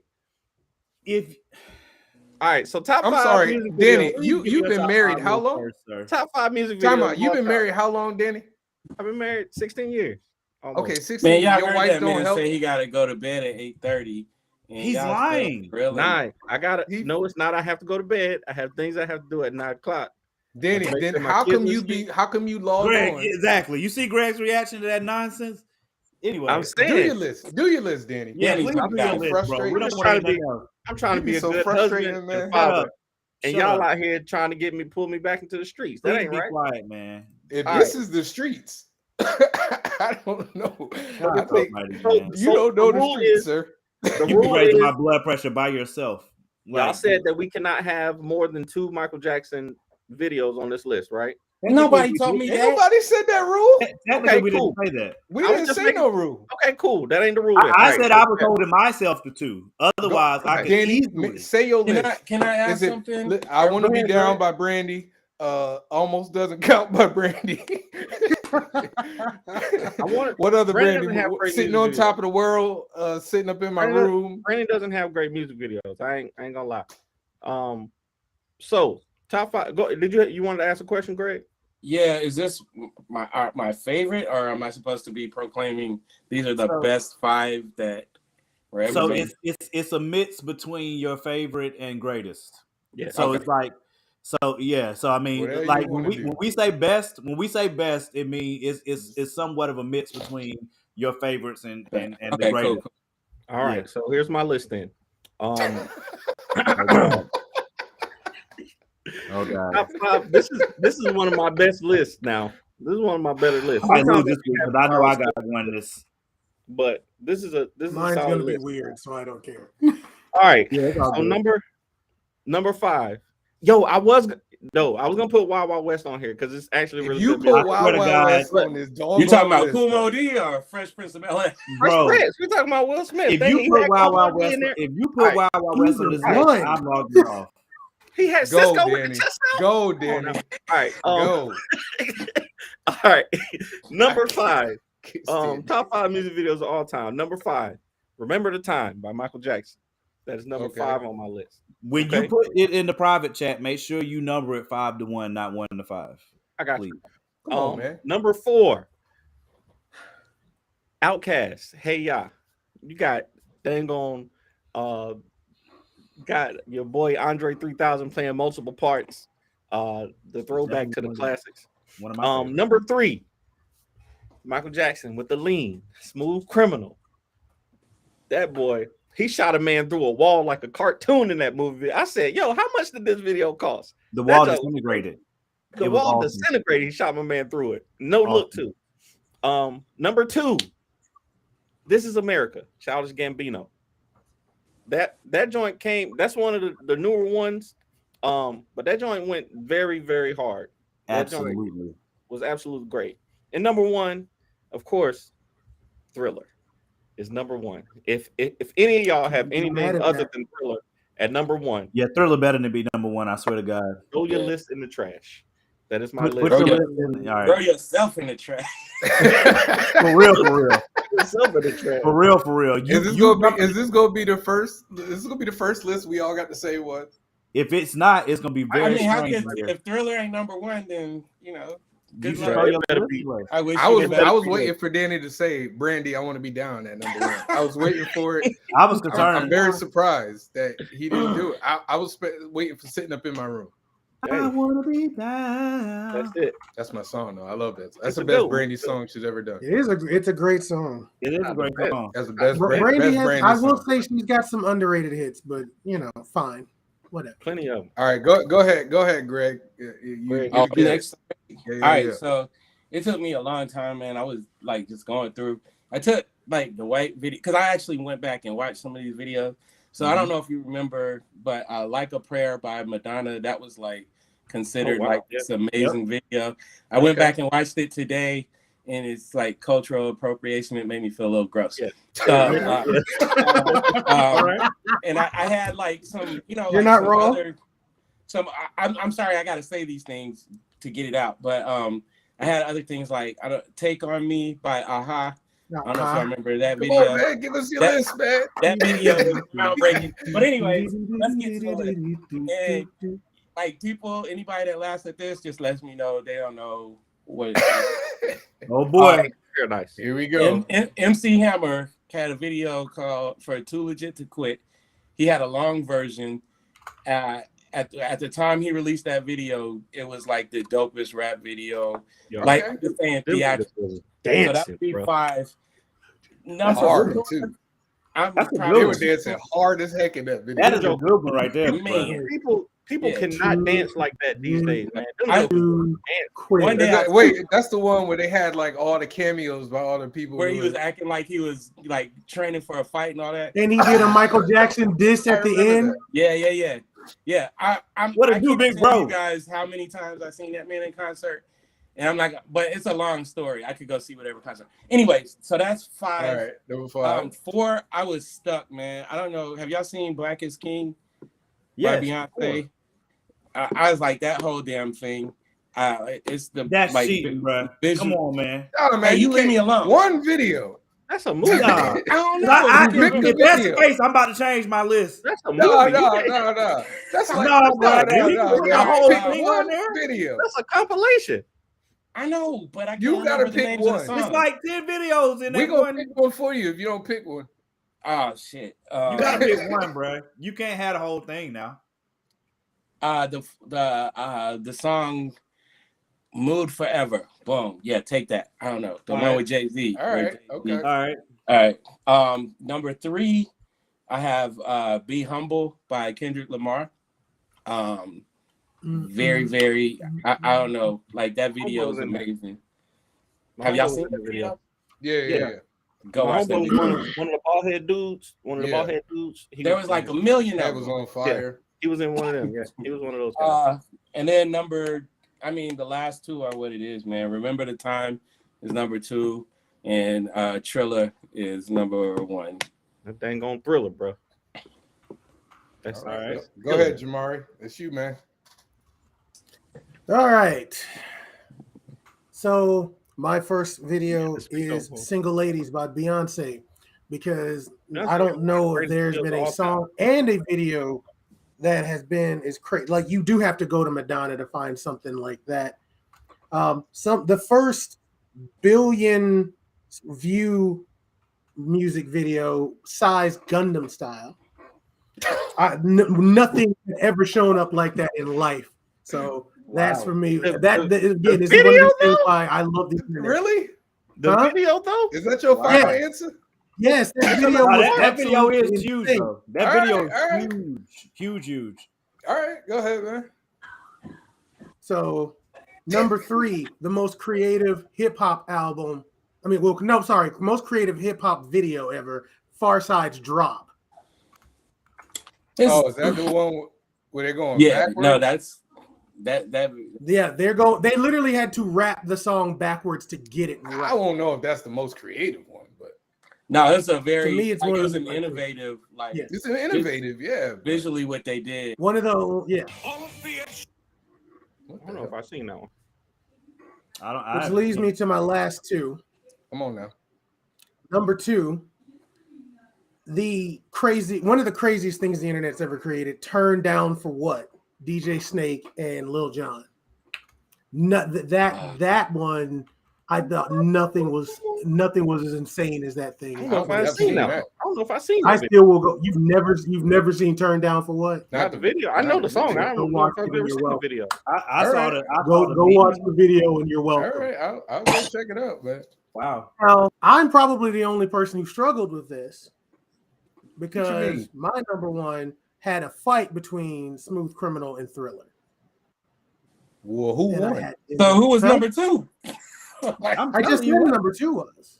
I know. Wait. Hold on. One of these aren't going to be on your list, huh? No. Who is number one? Thriller, obviously. Okay. No, I was. But I wasn't.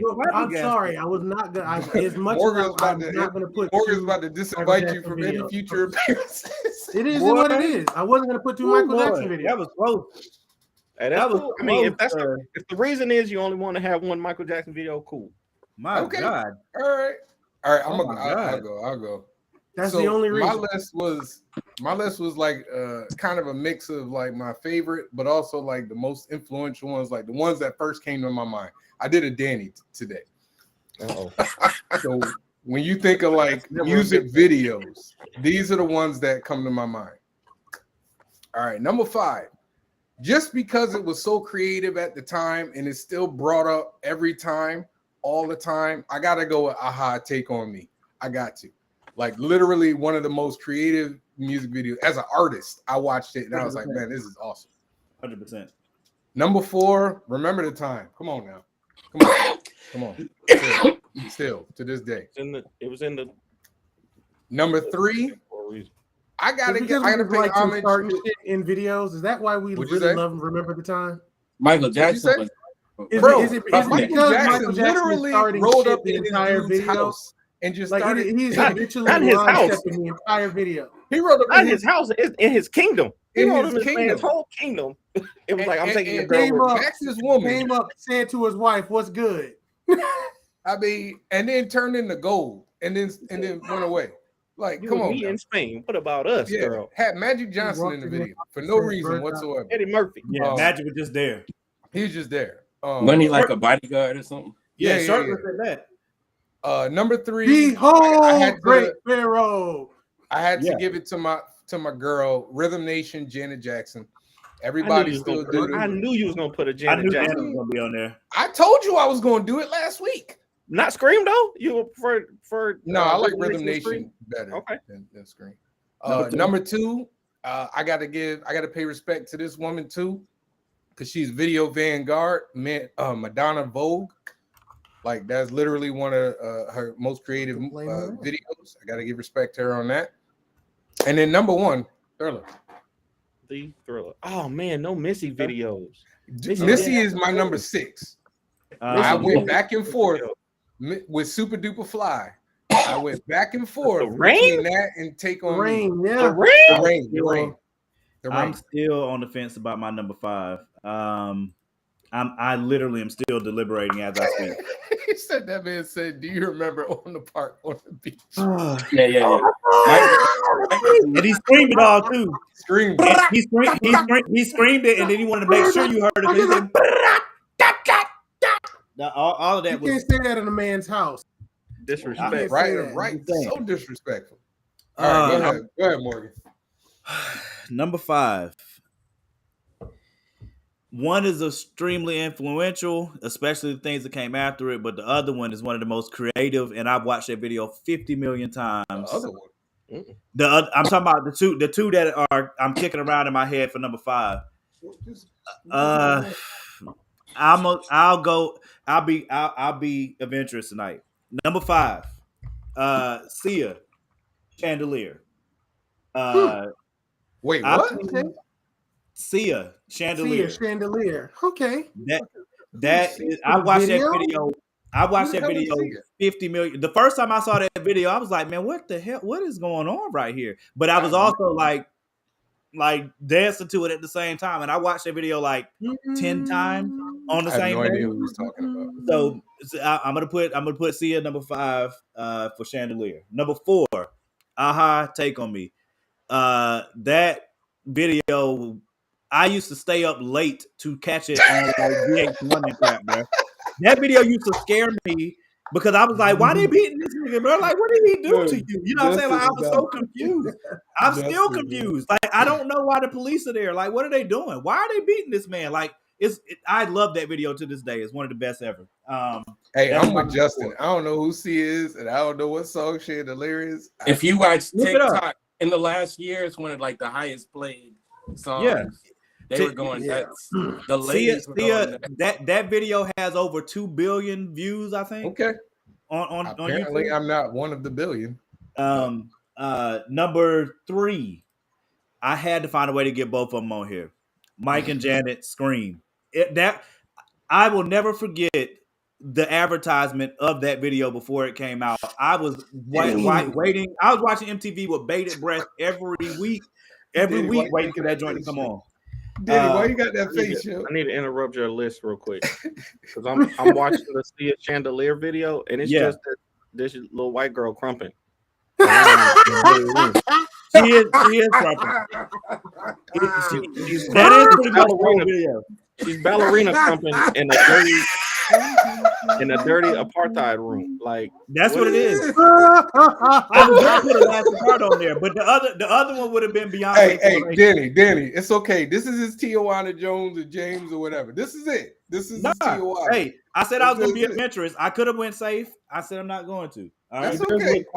Number 2, Childish Gambino, This Is America. To me, that's got to be on your list. I watched of a video I've seen 50 million times, and I'm still reinterpreting some of the things that I saw in the back. It's just one of the most brilliant foreground. Like, you are being entertained the entire time in the foreground, while the background, you're trying to understand what the freak is going on. They did that on purpose. It's one of the most brilliant videos I've ever seen. Is this a horror movie? I'm confused. Number 1, Thriller, obviously. I mean, not having Thriller number 1 on your list is a mistake. That's my list. Like I said, I could have get over the white girl crumping thing. Nah, and then they got it like brilliant analysis, Danny. Brilliant analysis. It makes Can I give a couple, since my mom's probably in bed by now? I ain't hear nobody. I thought for sure maybe Rump Shaker was gonna come out. Move Something by 2 Live Crew. Like, hey, listen, can I be real? Can I be real? I would have put Tip Drill on there now. Don't play. Yes, sir. Tip Drill is the best of those videos. Tip Drill is the best of those videos. Tip Drill kicked around my head. Splash Waterfall there, bro. Splash Waterfall kicked around my head. Nothing compares to Tip Drill, dude. That's but my thing is with 2 Live Crew. Like, if it wasn't for them, like almost going to jail for making them videos. That's true. You're like, right. But Nelly perfected it. So I gotta give and then like I said, Rump Shaker, that was also Rump Shaker was like the PG version. When I went to Virginia, you know what I almost put on this list just because I love that video so much. My list is so long of songs that I had to choose between. I wanted to put More Money, More Problems on there because that's still one of my favorite videos. Diddy and Mace to this day looks insanely fly. Like, I would buy that stuff right now. Like, that crap, that video is awesome. It looks amazing in every way. Hypnotized. Nobody said Beat It. International Players Anthem. I like Beat It. Really wanted to put International Players Anthem on here because that's one of my favorite videos, hands down. Have you guys seen What You See Is What You Get from Exhibit? Yep. I really thought long and hard. That video is ill. That's up there. Hey, Brevin, I'm that's here. A one-shot video, isn't it? I know one that I was going to put on here. Yeah. I know one that I was going to put on here that I knew. I can see why you would just for the creative element of it. Yeah. To me, I got one. I don't know if y'all seen it. Soundgarden, Black Hole Sun. Yes. Oh, yeah. Smells like Teen Spirit. Smells like. That was on my list. Black Hole Sun disturbed today, and the song is amazing, but I just didn't feel like the video. What song? Teen Spirit. Yeah, the video is great. The video wasn't all that great. the song is amazing, and it makes you. Black Hole Sun creeped me out to this day. Black Hole Yes, Sun. Black Hole Sun absolutely just. I could not watch that for years because it just was too creepy. Yeah, Weird. just the I sound of it alone. first heard that song when I was in Iraq. We had this rock band. You remember we played rock band, right? Yeah, rock band. I don't know if I think it was the first rock band, and that song was on there, and I was like, "Yo, this song is kind of vibey." And then when I looked it up, I was like, "Yo, this." Bro, do you remember when we used to play? Daddy went directly to his Bible after, like, no. Remember when we used to play? Brevin has a good one. Nothing but a G thing. Yeah, that's Nothing a good but one. a G thing. That's another one. I thought about actually on my California long list. California Love. Regulators. I got one. It's going to be another out there one. Okay, go. Here it goes again. The one where they had the treadmills. What was that? The one that went viral. Oh yeah. When they was all doing the synchronized, treadmills. Yeah, synchronized dancing. Okay, I know what you're talking about. Yeah, I thought about Jamiroquai because that you can't tell me that video on fire, bro. Y'all want a couple of videos that I was waiting for one of y'all. I was waiting for one of y'all to put D'Angelo. How does it feel? I was waiting for Danny to do it. I asked about that. I thought I thought you were gonna do it, Daddy. I love the song, but I just couldn't do it. Okay. Daddy, I thought you were gonna do it. I thought you would represent. What happened? No. We have 2 videos that never do or what they do. What they do and You Got Me. Like both of those videos. You Got Me was what I was gonna put on there. Yeah. You Got Me. I think What They Do is better though. Oh no, What They Do is immaculate. Like they had people wanting to like shoot at them. Like it was. I love when they're just like. Yeah. That's my favorite part of the video, man. Yeah. I thought about those. But I don't know if y'all watched that joint or not. But that's another one. I try to literally. What one? He made another short film called Ghost before he died. Who? And they made it into a video. If you haven't seen it, please go watch it. That crap is flaming fire. Like I got Missy Elliott, Get Your Freak On, of course, and then Gossip Folks. I love Gossip Folks. Gossip Folks.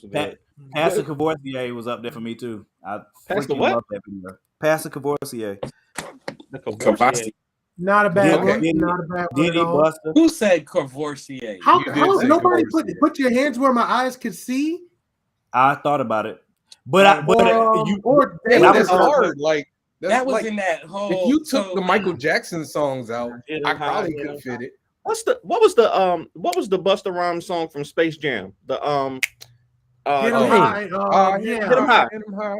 Hit 'em high was a dope music video too with the monster. Hey, I got one. That had a bunch of people on it.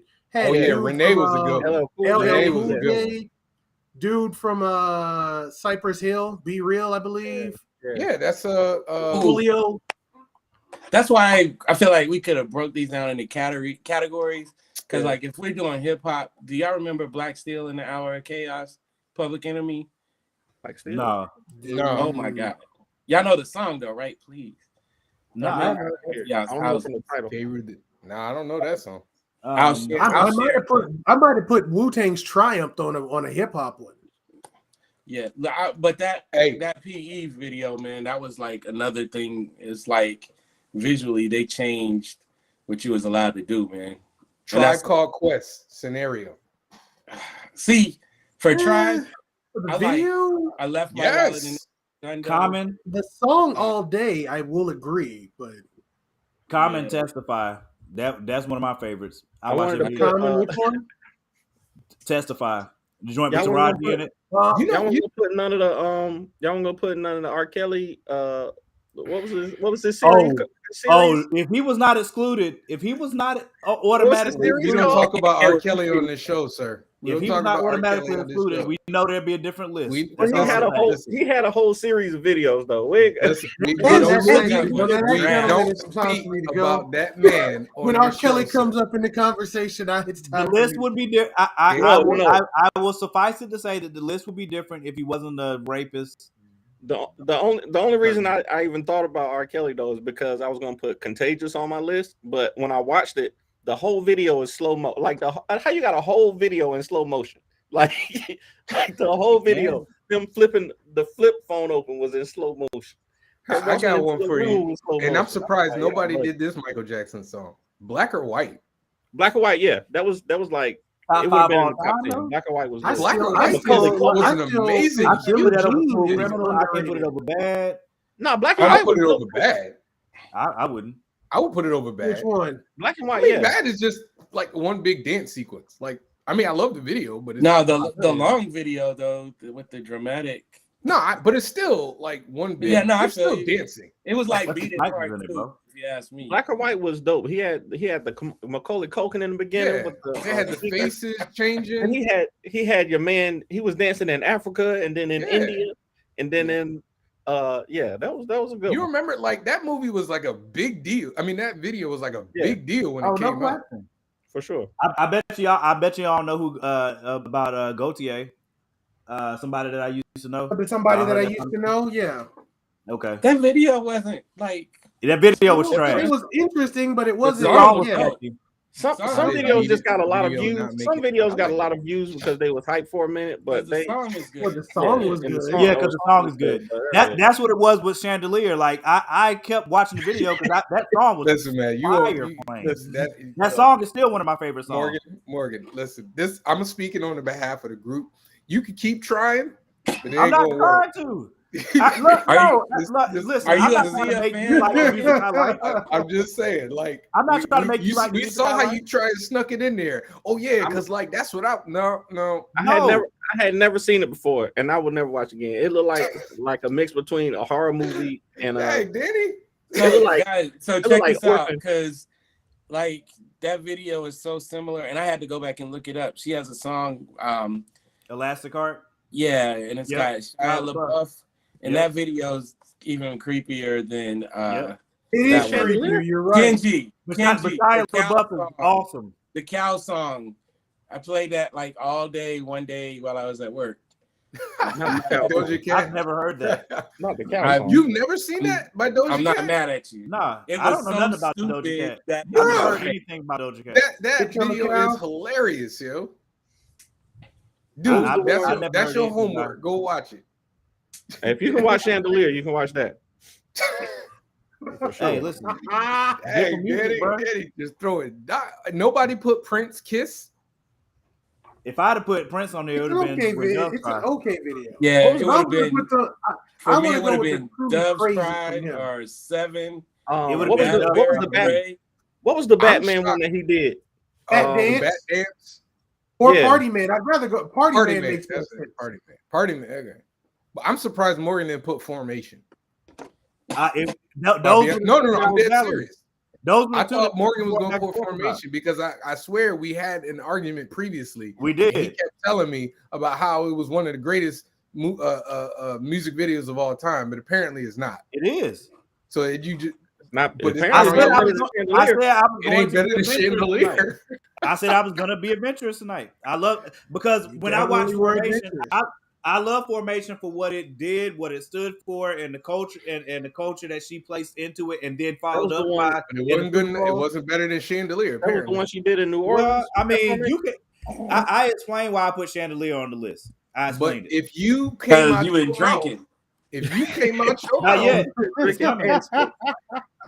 But Not that yet. I was just the one. want people Show me who that watch can this of Four show. Loko.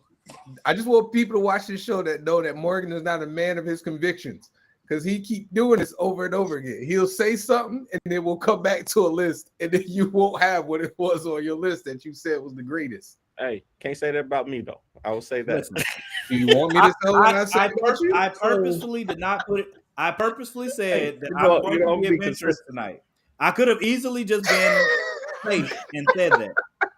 Justin. Hey, Uh, Justin, So, there's plenty of people that know that song. I can't help it. Y'all don't have like, you know what I'm saying, We're not semi-white taste It's at not times. culture. everybody else is the problem. That's what crazy people say. My Chemical Romance. I would put My Chemical Romance, Elena on there. You know, I listen to all music. Helena over the Black Parade. Eminem's For me, I love Elena. Like All about I Emmanuel. literally No, watch Helena's it. a great song. Not, Yeah. and the video was kind of cool because it was a dance video for a rock song. So I'll was get, fire. you know, I'm not going to complain. I'm a little What bit was the, morbid too, so like the funeral thing, kind of, I liked it. What was the Eminem video with all the Slim Shadys? Was that the real Slim Shady, or was that my name? Yeah, I'm Slim Shady. Yeah. All About the Benjamins is a really good video. Hey, seriously, I want to do top 5 spicy Hypnotized? music videos. That's what I really want to do that. Spicy. What a boy. Was that All About the Benjamins? The shiny suit one? Was that They one? all shiny No, suit. that was the one where Yeah. they're all in the dark. Literally, like he had like 5 or 6 videos straight with shiny suits. They change it up when Biggie comes into the song. The whole beat What's the changes. Mace song, Bad Boy, whatever. That was shiny. Bad boys, come on. Yeah, that was the shiny suit era. Yeah, every video he was rocking something that looked like he would just slide if he fell to the ground. Got the producer all in your videos. Now we gotta do spicy videos, man. Well, I mean, because now that he done brought up like rump shaking, I can think of like whack. Do the hump. You're a grown man. Do the hump. Do baby. Sorry. That's that. What? What's wrong with that? That song not spicy. Oh no! Are we gonna do this again? Are we gonna call out another good song that you don't like? No, I like Humpty Dance. Oh, okay, because you scared me. No, listen. I was like, we're not doing this again. The problem. Listen, Danny. Listen, hold on. He's referencing the fact that I said that I don't like Return of the Mac. I don't like the song. Nah, you've been on record multiple times saying terrible things, that you like. Really? That you don't like things that people all over the world like. Danny, you still wrote this crap backwards. I hate you. Danny, it was one. It was 5-1. Listen. No, it's not. Oh, you meant Brevin, you're right. I guess that's weird. Danny, don't talk to me about my takes, man, because your take is literally the most famous take on this show. Literally. And there's nothing that will ever touch it, probably. Ever. There's nothing I could say, Danny, that's worse than saying Michael Jackson only had a hot 10 years. That's not y'all keep nothing worse than I can say. That's what you said, bro. You said that. Look at Greg, bro. Look at you see how confused Greg is right now. I said Michael Jackson all of us had an untouchable 10 years. Okay, but before then, his Jackson 5 career helped it, and then when CDs came into play, and there were other do you know how famous Danny, how old are you? Were? I'm 37. 37. Okay, so what year were you born? 85. God, my man. Listen here. There's this album called. Wait, time out. Greg didn't get mad about the Deion stuff. He didn't get mad about the AI stuff. And this man had to fix his seat. So, the thing is, there's this album called Off the Wall, right? You heard that before, right? I didn't. Off the Wall is not my cup of tea. No, I get you, but we're talking about like what did you say? It's just not my cup of tea. Off the Wall just was not. That's cool, but like his top 3 or 4 songs from that album, they played until like 1982, and then Thriller came out, and then that album played until Bad came out. Like still playing. No, I know. I'm saying like I'm old enough to remember a time like how radio spins worked, and it was like you had to have like juggernaut songs to even be on the radio. Yeah, you're talking about Greg, before you go even further, you realize what decade time out. You realize what decade he's talking about, Danny, right? He ain't talking about the 90s. Mike was and even when you look at it, so I'll be honest, his career kind of didn't like take off the way they thought it was after he left the Jackson 5, but they still came back and he still made music with the Jackson 5. So you had Can You Feel It? Like Michael Jackson 70s, 80s, 90s. He was man. But I get it if it didn't touch you in that way. But the whole rest of the world was touched very well. That's a bad analogy when we talk about Michael. Listen, I understand. I give the Jackson 5. I understand people say that the Jackson 5. I understand. No. But more, Danny, can you explain why you think his career, he wasn't touchable at a certain point. That's what No. What I was saying was that the machine behind Michael Jackson was different when he left Motown, right? It was different. The label situation was different. I'm not saying that the music was not great before it, and I'm saying that he didn't have the machine behind it. But what the machine was doing was killing, like in the communities, people playing like you said, the Jackson 5 stuff was killing. But once he got with Quincy Jones, it was over. Yeah, but from Quincy Jones, that next 10 years, he was absolutely untouchable. But what are these 10 years you speak of, sir? Yeah, I don't know what you're talking about. I'm saying from Thriller until from Off the Wall. Yeah, you got to go back, dude. Quincy, I keep trying to tell you. Quincy started Off the Wall. I understand that, but all right, He was huge before Thriller, bro. Time out. Can I ask a question? What machine are you talking about with the Jackson 5? Those were 5 black men, dude. There was there was a machine behind them. There was a machine, but it ain't a machine like Danny's thinking. No, Motown was a machine, man. Motown ain't a machine like the machine is like Britney Spears' machine. And again, of course, I didn't live through it. I'm just telling you from what I saw, they were resistant. They were resistant to going into pop, though, right? Who? Motown was resistant to going. Motown was pop. Okay, cool. Motown dominated. Yo, he's giving you firsthand experience. Yes, you don't have to say it that harshly. And I believe you.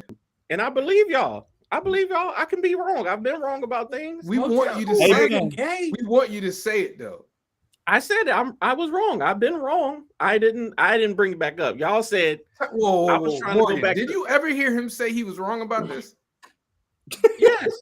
Several times I said I was wrong. Jess wants you to mute your own mic. I was trying to explain. This man has requested that you mute yourself. I have never in all 69 episodes of Top 5 Live. That is a first. I have never seen a viewer say, "You know what, sir? Mute yourself." Just press that button right there. That's all right. Daddy, you were born in 1985. It's 90. It's 90. Michael Jackson Thriller was still getting played because from that album, the single would come out and it would like rotate for like 6 months, and then the next one. And the only 2 people I think that really competed was Prince with Purple Rain, and Madonna, and then Lionel Richie with what was it, Can't Stop Now or whatever the name of that album was. And that's the only thing I was saying. Michael was still going. I understand. I'm just saying that there were people that were comparable in that time with the Off the Wall album. The album sales were comparable. When Thriller came out, nobody could touch Michael Jackson's sales. Nobody was even in the stratosphere. Right. When Thriller came out, for that next 10 years, nobody was in Michael Jackson's not even in the same conversation. But that's the thing. There were people like that were competing like on the pop charts. Like sales, one thing, yeah, but musically, it wasn't like Thriller was the only thing that was circulating. Like you had those same albums that I'm talking about. You had it was a lot of music. The 80s was a good time for music. For sure, but they weren't. People weren't passing out at. I mean, people was passing out at Prince concerts too. They were passing out Prince. They were passing out at New Edition concerts. Yeah, I was there. I saw it for sure. But Michael Jackson, a lot of respect for a lot of those girls. They really, they ain't better than me. I don't do it. I don't want to do it, yo. Oh my God. From Michael Bivins, man. I'm not gonna do it. I'm not gonna let Justin. I love him. Justin is just as bad as me, because Justin be trolling just as bad as I do. Oh God. Oh, that was the funniest thing I've ever read. That's all right though. I got you, Justin. I got you. Man. That's fine. That was crazy, bro. Oh my gosh. I don't even know what to say. That was crazy. Oh my gosh. Oh. Hey, the poll is up in the group, y'all. Oh my God. Eagles up there. That's why the Eagles got that second loss. I'm watching you, Just. Y'all thought the Eagles was gonna go undefeated this year. And they got that second loss though. That's cool. Speaking of somebody that is with a team with not a winning record, didn't they lose to the Commanders? Didn't they No, lose to the they ain't lose no Commanders. What you talking about? They got one loss, sir. They You see what I'm beat the talking brakes about? off the Titans They beat yesterday. Tennessee. What is he talking about? Denny don't know. Denny, they got one loss, dude. Bro, you They can't. still got one loss. You can't just Yes. be saying stuff, bro. You why do you? You coming can't this even weekend. trash talk right, dude. Come It's on coming now. this week. Don't This worry is about why. it. They This gonna is why Carolina lose this Panthers week. fans shouldn't talk about. I'm Daddy, calling it what? now. What in the world, bro? Panthers. Calling it now. Listen, How listen, did you do that? this ain't Why the did year. you They do didn't that? lose to the Commanders. I just thought it was their second loss. My bad. Oh my god! Again, I'll admit when I was wrong, and I've been wrong. You know what? You're right. You're right. Oh my god, bro! Oh, Danny, we gonna need Danny to no longer make it talk fair. about sports. No, That's you why I don't can't stay talk on past sports 9 no o'clock. more, dude. Y'all You see, can't talk I sports. I no told more, him man. 3 that. minutes past 9 How o'clock. many Danny, weeks ago did I say seriously, I'm your friend. Please stop talking about sports. It's 3 minutes past 9 How o'clock. many weeks ago did I say that? Please don't talk about sports. It How never many ends well. How many It weeks ago never did I say ends that? well. It's just like the LeBron thing when he keeps trying to go back into it. I said, please Just don't do let that. it. Just you listen. We could talk about comic books.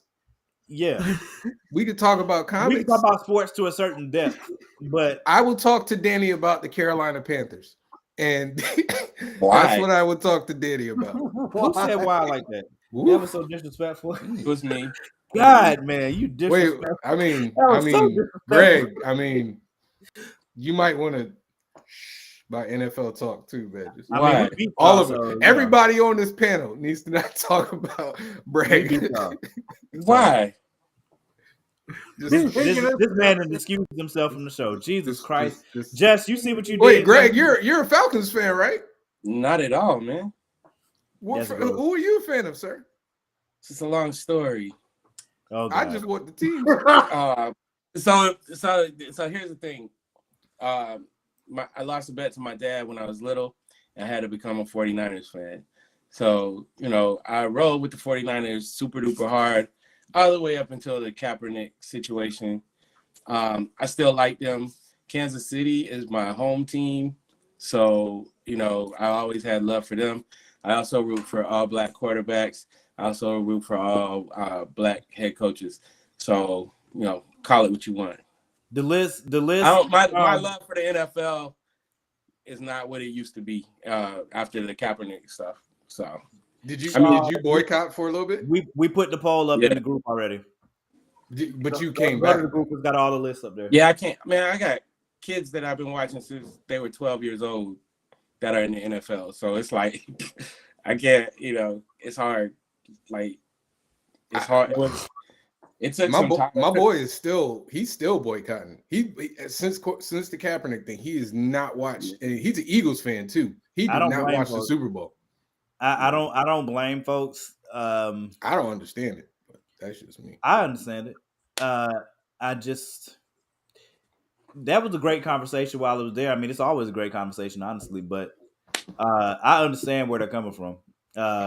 Well, I just feel like, if it'd be one thing if the NFL was the driving force on police brutality. Then it would make sense to me to like it seems weird to boycott something that he's trying to get back into himself. So this is my thing. I don't call it boycotting because I don't give them a whole lot of my money or any of that stuff. Anyway, I simply stopped watching it. Like, because there's other stuff that I've never been able to deny about football, the combine, looking like a slave auction. Like, this is stuff that's always burned. And so I just got to that point to watch what they did, like how they were so obtuse about the real issues, and they tried to make it something else, talking about he's disrespecting the truth. It was just so much of it, and so many people went along with it. And fair enough. And so I ain't surprised by anything that happens. Bob Kraft can give him a little jooky on the side and get arrested and keep on moving. Jerry Jones can be a junior Klansman, keep on moving, but black man does something or says something that's true, and now everybody recognizes and understands it. Like if somebody came out and said the stuff that Cap was saying back then, today, nobody would blink an eye. So I get it. I understand the feeling, like the way you feel, but just the logical part of the protest of boycotting it. Like, I don't give the NFL a ton of money anyway. Like, you know what I mean? Like, that's just, is Danny back on? Danny joined the No, man, I thought you was on your curfew. What happened? I'm watching the Lakers.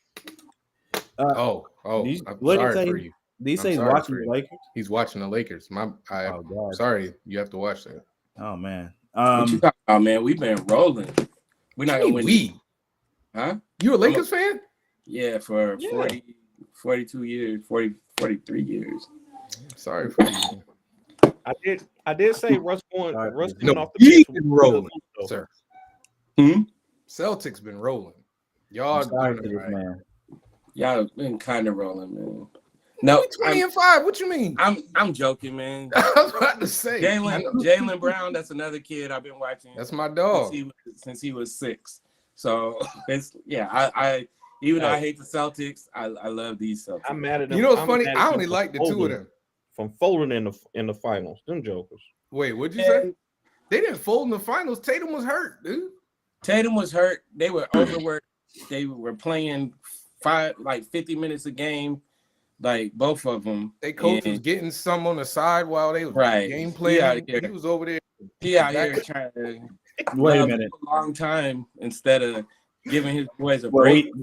We had that argument already. He missing out on time because he in the back getting some. You see what happens when we got a coach who's focused. Danny lost one. Well, we look. The automatic qualifier is that we literally all could have had a list of just Michael Jackson and it'd have been just fine. Yeah. But there had to be some type of challenge. You know what I'm saying? I literally was trying to rank the top 5 Michael Jackson videos, and I think we did that before. And nobody say Soulja Boy video. That was one of the first viral. One of the greatest videos of all time. Soulja Boy video what? You talking about one of those viral videos of all time, boy? I mean, there are a lot of videos that go viral. That don't mean that they're good. Yeah, I mean that doesn't make it one of the greatest videos ever.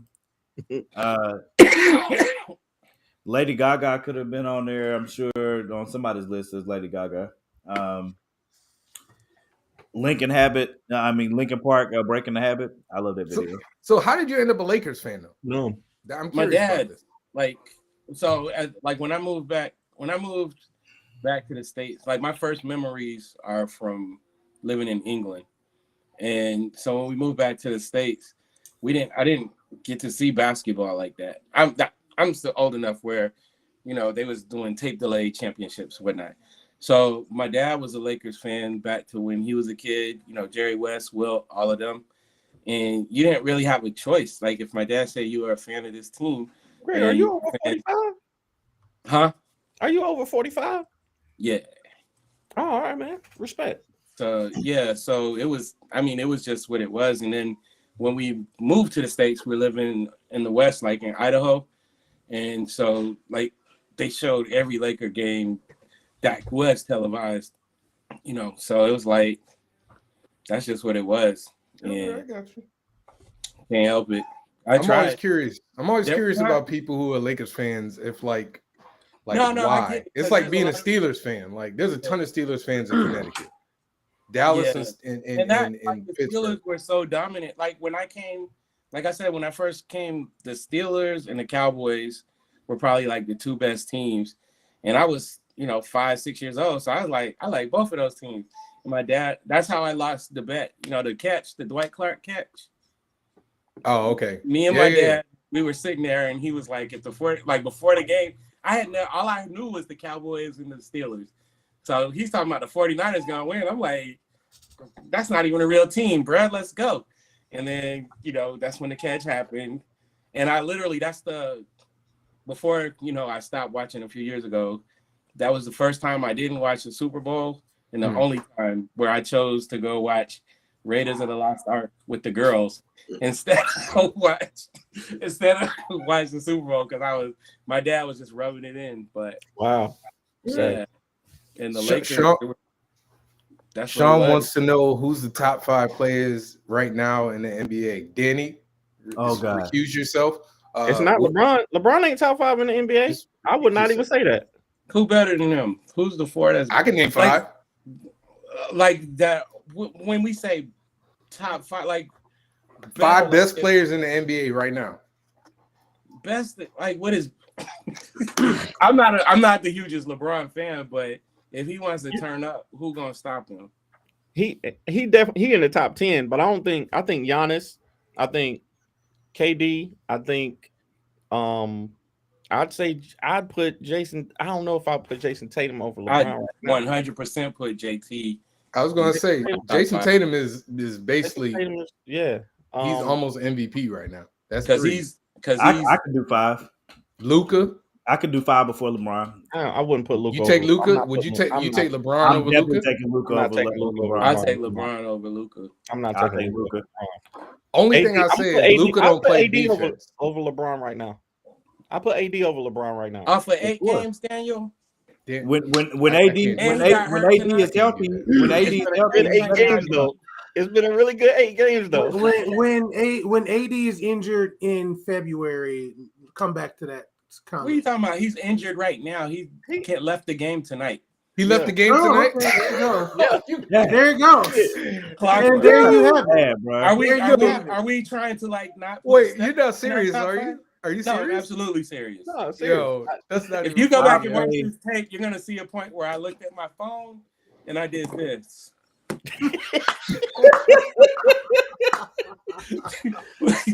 I was quiet, I was quiet for 5 minutes. And I was quiet for 5 minutes. It's the return. Wait. We said 5. So Giannis, KD, Jason Tatum. If Steph ain't in your top 5, I don't know how I feel about you. And Steph, I think for me, I don't know. Steph, for me, I don't know all around Steph. I'm not putting Steph all around over LeBron right now. Top 5. He's one of the top 5. Steph Curry's a top 5 player. If you look now at this moment, yes. His stats now are better than his stats in his MVP year. Yeah. And he's playing defense now. I'll take Giannis before LeBron. I'll take Joel Embiid. I take Giannis, Embiid. I take Embiid. Yeah, all missing somebody, man. Who? Giannis, Embiid. Old boy from the Nuggets. 12. Jokic. 12. Not Ja. Yeah, Ja. Ja is like that. Ja destroying people. Ja is like that. Ja's destroying. And if he hadn't got hurt last year, I think they would have pulled that series out. The thing is, even this year, if you look at it, he hasn't had his whole starting team. Jackson just came back. Wait. Time out. I'm sorry. This is top 5 best players. Not. I was thinking you take Luka. Not Luka. You take Ja over LeBron. Today, yeah. I mean, everybody that we mentioned, I was joking earlier about LeBron, but everybody. Why is Embiid not top 5? Embiid is a top 5 player. I'm talking to Jess. Why is Embiid not top 5? That's crazy talk. I watched the games. He's great. He could be number 1, but you gotta do when I consider who are the best players. So like I said, if LeBron wants to turn up, he can turn up on anybody. But every night he's not giving it to you, right? Joel's kind of in that same way. If I could agree with that. If he just lined up like Giannis every night, then I'm pretty sure he should be the most unstoppable. He should be the man, but like AD, I never know when you're gonna sprain a fingernail and be out for 2 weeks. I can understand that. Everybody that you listed has shown shown the ability to elevate to another level, particularly when you get to the playoffs. I don't think I've seen that out of Embiid. No, Embiid was hooping in the playoffs, bro. He always hoops in the playoffs, though. I'm not saying he's bad, but I've never. No, he raises his level though. I'm waiting for him to do what Tatum basically did throughout last year, and Giannis did the year before. The thing about Joel is that he's he's in a dependent position. So everybody else we named, they can take the ball and do whatever they need to do with the ball. Yeah. Joel, like you put him You in the gotta block get it to him. and you have Ben Simmons on the court, that's an automatic double, sometimes a triple, you know? So it's like, if Joe has everybody around him, you don't have to be playing great, but just be a threat, and you have to like let him play 1-on-1 or even 1-on-2. He can give it. Embiid's teams are always underperform. Like, and when I say his team, I mean everybody around him. His teammates, yeah. His teammates, they underperform. So like he'll go out and drop like 35, 40, but everybody else will drop like 10, 15. The only thing I ever got on Embiid about, was when was Simmons there? 2 years ago. The thing that was pissing me off is that that's kind of what they're doing, but like sometimes when the game is getting close and like you're getting to those crucial minutes, I don't want you playing out top, bro. Please cut that crap out. Yeah, go to the post and dominate. Some of that is by design when you have Simmons on your team. I know he's useless. That's what I'm saying. Like I know, but some of it was that, and some of it was him doing. Like it's like LeBron. LeBron has a tendency to do it too. Like if the game starts to get tight, but I'm saying like if the game starts to get tight, LeBron will pull up to take jumpers that he normally doesn't hit just for no reason, and you'd be like, why though? Why are you doing that? You know what I'm saying? Like he stops playing this game. When LeBron gets nervous, you can tell because he stops playing the stuff that he already got him 20, 25 that night. He'll stop doing and start taking like random jumpers, bad threes. You know what I'm saying? He'd be like, bro, what are you doing? You know what I mean? Instead of him just going back to what already got him 20, 25, been dominating with all night. You know what I mean? Joel this year though, like if you've been watching, Joel has been punishing people in the paint.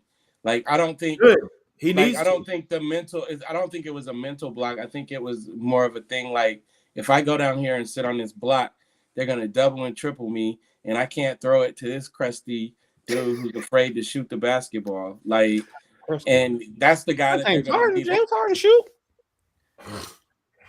James Harden ain't nowhere near where he used to be, bro. Yeah, Harden's not what he once was. Not even 70%, bro.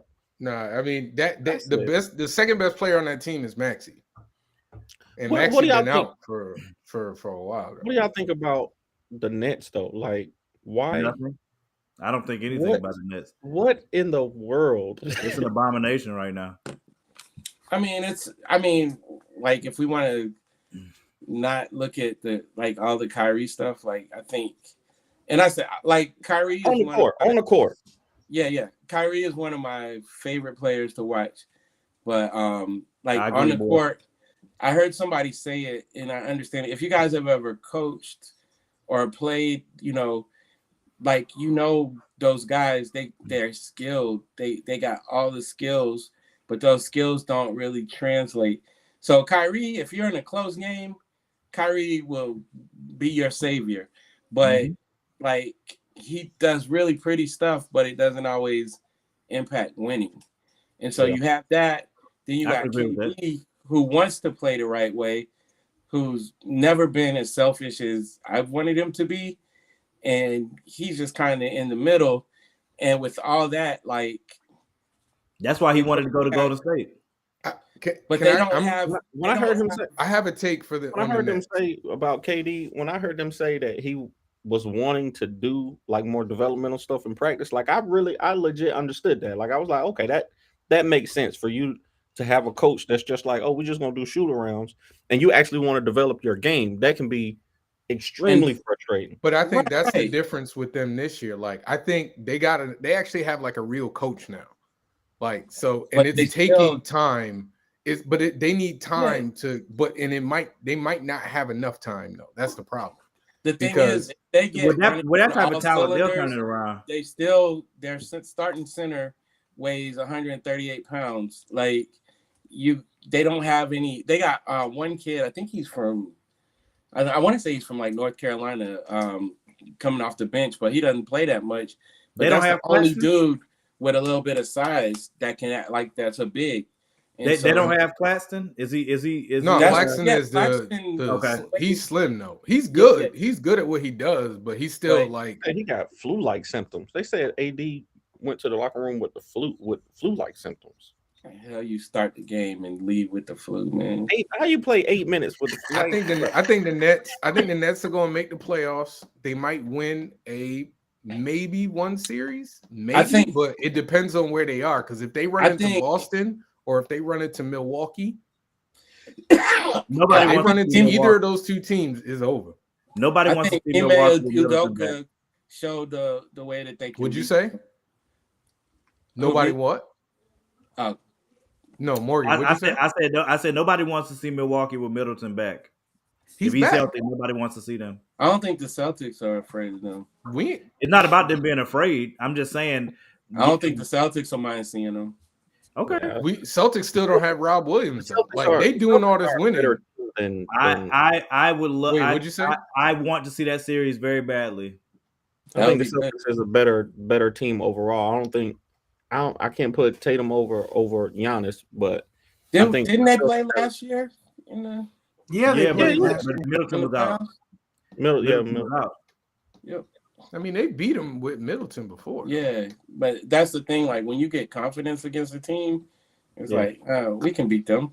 I think Tatum and Brown are on. I think Brown is now probably, in my opinion, I think Brown is better than Middleton at this point. Oh yeah. But see, Middleton doesn't have to be tremendous. Yeah, exactly. He just has to provide that yin to. He's got to be a two. That's fair, but like you got Tatum and Brown. You got Tatum and Brown both dropping like 30 points a game together. Right, but you got that's hard to. They got Drew like when they start Javon Carter with Drew Holiday, that's like one of the nastiest defensive backcourts that I've ever seen. Is a problem. Yeah, and so you got Marcus Smart. You gotta give respect to Marcus Smart though. It's not about it. It's really, dude. No. Disrespect the reigning defensive player of the year, sir. The two series is that I'm excited for. Hey, don't be the two series I'm excited for when the playoffs come is Boston and Milwaukee, and in the West, Golden State and Memphis. Oh, I love to see that again. I really feel like Memphis would have pulled that out if Ja didn't go down. I really do. Can I be real? I think if they both healthy, I think Memphis wins that. Memphis don't care about nobody's feelings, because bro. Golden State is having a real hard time winning on the road. They're having a tough time right now, but they're in cruise control right now. Like, they don't have to turn up right now. But that's what I'm saying. Like, if Memphis gets home court, I mean, I don't think that's gonna bother Golden State. I think Clay ain't been Clay. If they're healthy in the playoffs, that they Clay's ain't care. been on and off. Like he'll drop 40 one night and then do like 8 the next. But I think Desmond Bain, if they're healthy, I'm just saying Memphis healthy.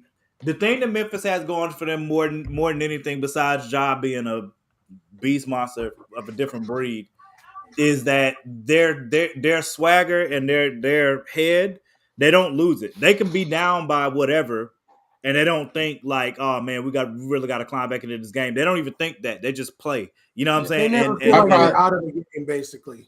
Yeah, they don't care. They only know one speed. So if they get behind, it's cool. It's fine. We'll find our way back.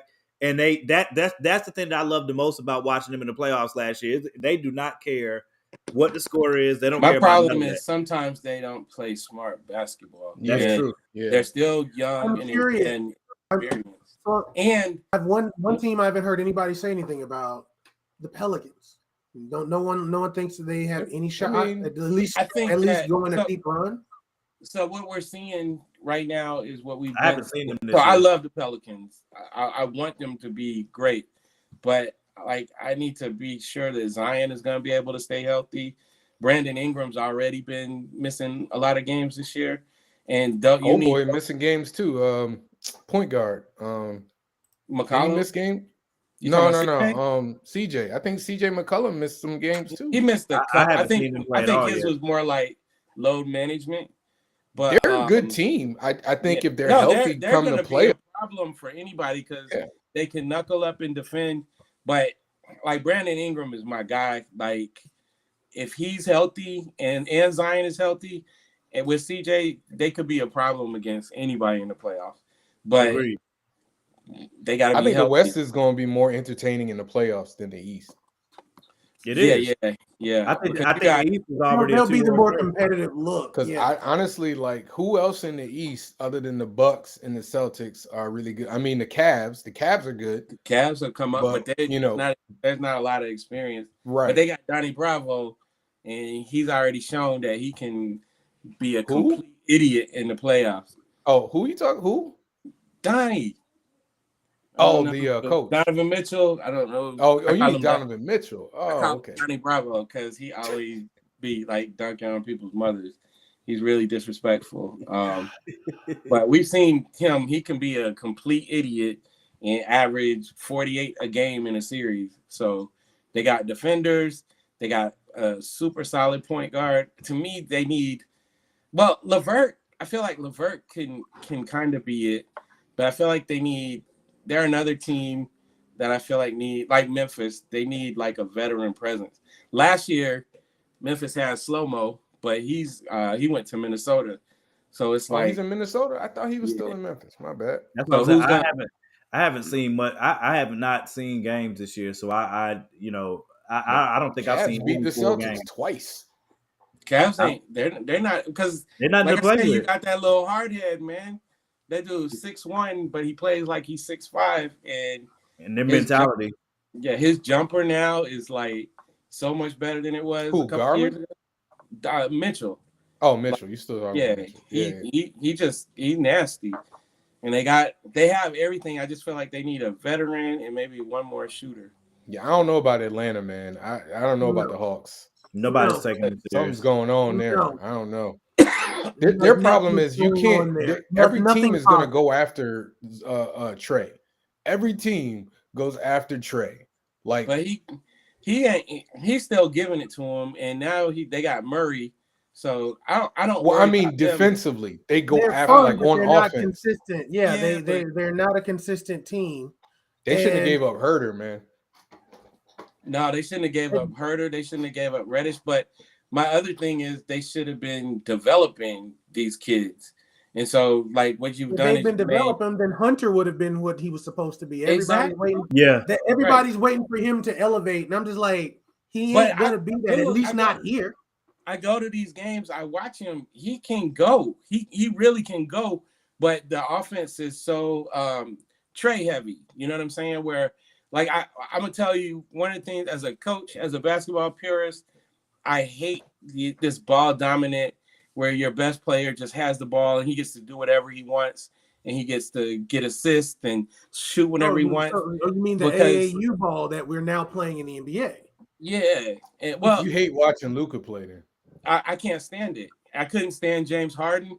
And I'm gonna tell you who I feel like revolutionized and started it, but he is such a great player and such a winner that it didn't bother people as much. LeBron.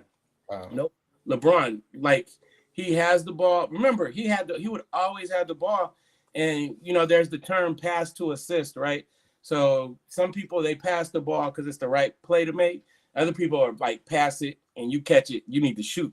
I'm gonna hit you when you're open. But what happens is we call it time bomb basketball, where you have 2 or 3 guys that are just sitting around the perimeter watching you do your thing, and then out of nowhere the ball is hitting you. You got to shoot and make it. So you're not empowering everybody. But the thing about LeBron is that he was able to do that and actually win until he got to the playoffs, to the finals. I think that I've said this before.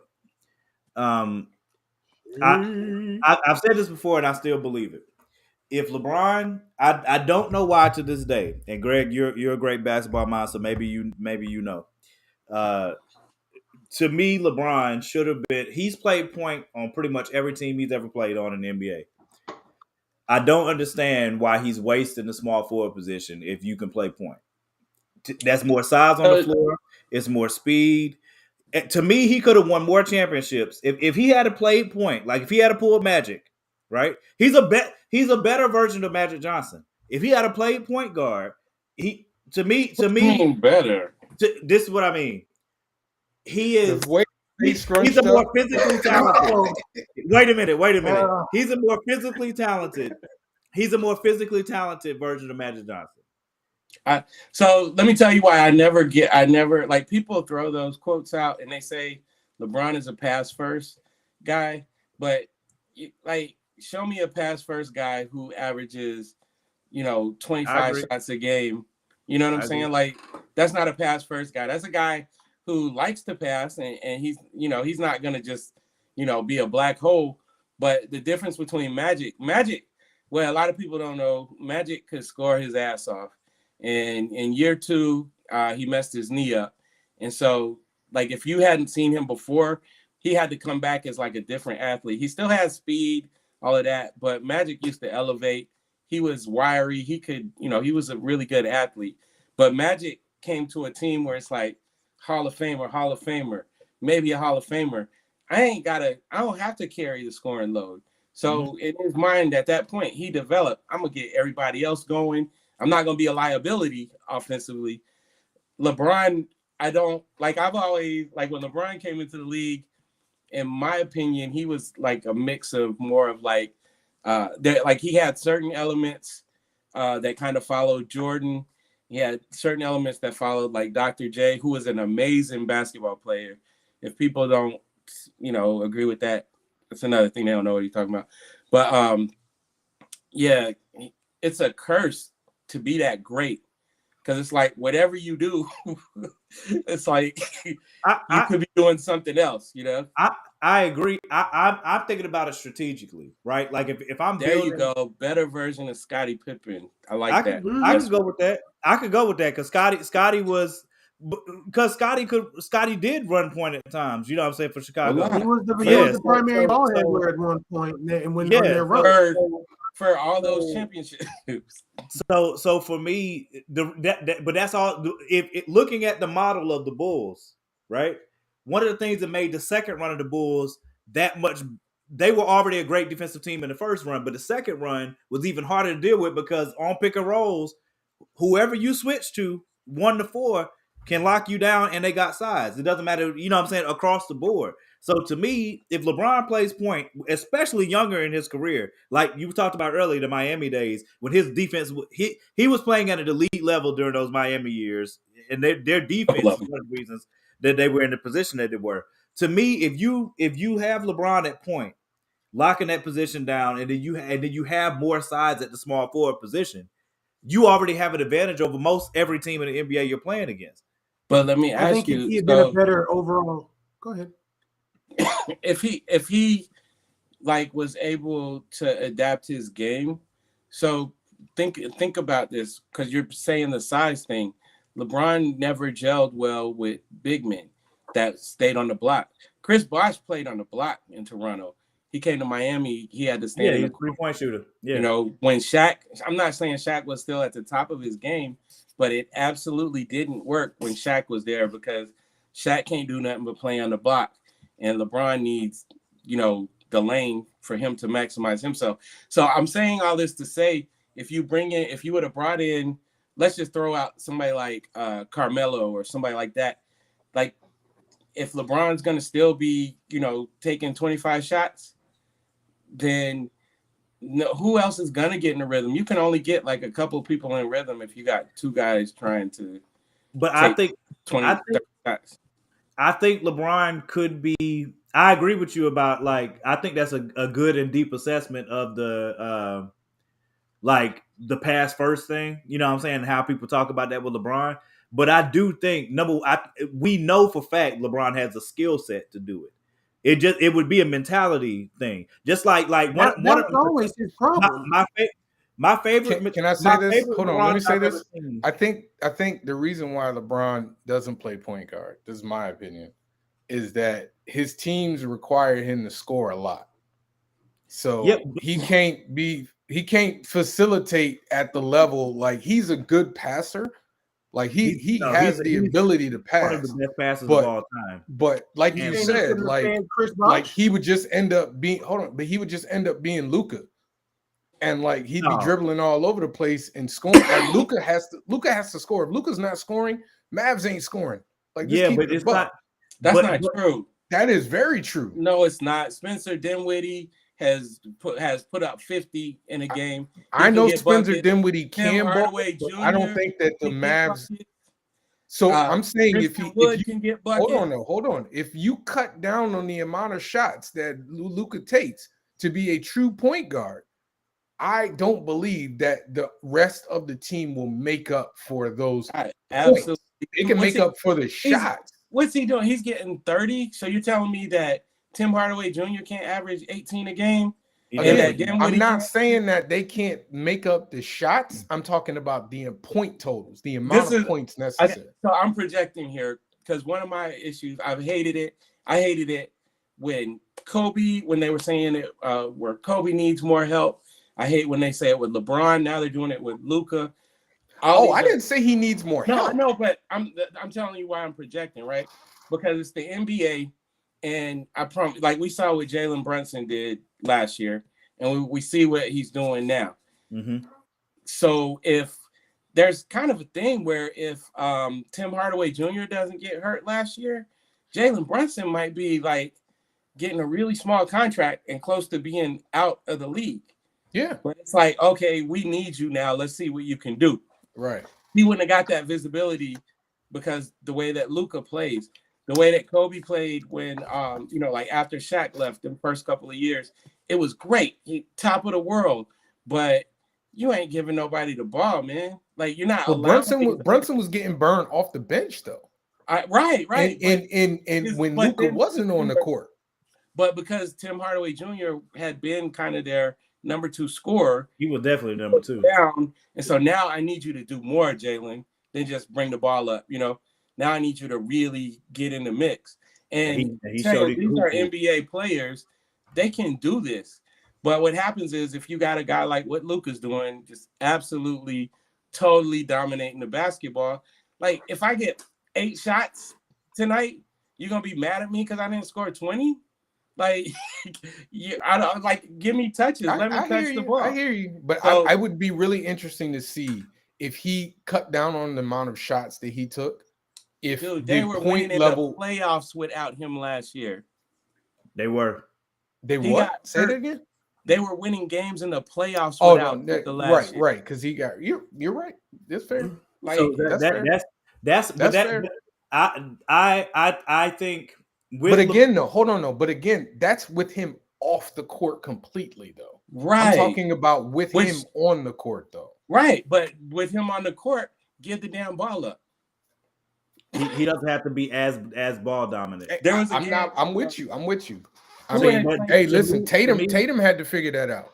But to me, I don't even think. But Tatum has never been that ball dominant like that. Yeah. He had a stretch there for a little bit. No, he was like, he had second or third year.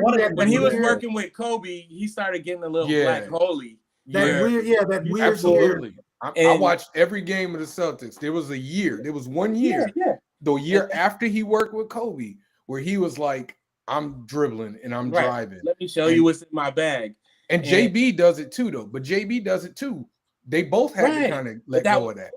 Like you see them now, they're more in and out, catch, move. When it's time to attack. Right. That's coaching. So as much as I love Jason Kidd, which this is always what I say, if a player plays exactly the same as he did with 2 different coaches, because Luka was doing the same thing with Rick Carlisle, then that means ownership, management is saying, highlight this guy. This is our guy. Daryl Morey was doing the same thing with James Harden. So every night, Devin Booker ain't really have a choice before Chris Paul came along. But even him, he was never like just a black hole, like just ball dominant. His bag is so is so diverse. He don't need 20 dribbles to get a good shot. His bag, him and JT. I was arguing with these guys because I don't know if everybody understands what a bag really is. like if you got 2 or 3 cool moves, that's whatever. But if you got that Kobe thing where I got a counter for everything, you're gonna play me. You're gonna play me this way. I'm gonna go this way. You're gonna try to cut this off from me. I'm gonna take that one. You know, that's what JT and Book are. Let me ask you a question. I'm gonna ask you because you have a personal connection, and you and I have had this similar discussion. You think Tatum and Brown are like to here, or do you think Tatum is better? I think I was looking at their numbers today. They're like I think Jason is like 38-4, and Jalen is like 27. Yeah, he's like 27, 28. 27, 7, and 3.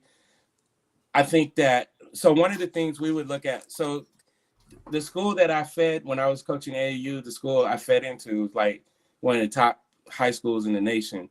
And so when we're evaluating, you know, like freshmen, we're looking at them totally different than what most people are looking for, because I already know what I'm gonna be able to coach you up on. So there's this pace, this change of gears, it doesn't have to be all or nothing, the herky jerky. And that's what we look for, because it's hard to bottle them up, right? So what did we see in the finals? We saw Jalen going too fast. And so it looks like he can't catch the ball anymore, right? Like Jalen, and he, like when I'm telling you, when Jalen was in high school, like whatever you think LeBron is, that's what Jalen was in high school. He was huge, he was strong, but he's, you know, he doesn't have as many gears. You know what I'm saying? JT got like 12 gears. Jalen got like 4. So with that, I would say JT is a bit better, but then I would say that they balance each other out. They play so well together. They learned it. Remember me telling you, I hope they keep them together. I hope they play together for their whole career. So this is how I always looked at two of them, because there was a time where, all right, Jamar. There was a time where I thought JB was better than him, only because I thought JB was a little better defensively. Yeah. Right? Like, so I would give it to him, but I thought offensively they were about the same. But I think the difference between the two of them now, JB and JT both play great defense now. Yeah. Like they both play great defense. But I think Jason Tatum, everything looks easy offensively now. Like he looks graceful. Everything looks easy. If he needs to do power, he'll give you power. If he needs to like JB can do that, but it looks like everything he could do, he got to work for it. Plus, I think JT's handles are better than JB right now. But it's really like a pace thing. So like Russell Westbrook is a great example. Like I remember like when he first came in the league, this dude would miss so many layups, and I'm just like, how are you getting all the way to the hole? But he was just going too fast. Yeah. So that pacing thing, that inner pacing, and we're seeing Jalen get better with it. Because remember, at first Jalen was either I'm going or I'm not doing anything. You know, but he's been, you know, you can tell he's been. He gets better every season. Yeah, every season he's gotten better. Even this season, his handles this season are better than last season. But the thing I'll say, one of the reasons why for a long time I couldn't differentiate them is because I already know this is a dog. Like this is an absolute dog. And whether you win, lose, or whatever, he's a dog. He's not afraid to take the last shot. He's not afraid to, you know, Brown, right? Yeah. And so that's why I always had him here. But it looks like Jalen's dog has rubbed off on JT, and then JT's skill set is starting to rub off. That's why, like, if they like each other the way it looks like they do, then I want them to stay together for. I think he's like, so if JB gets all NBA, they can offer him the Supermax this year, this offseason.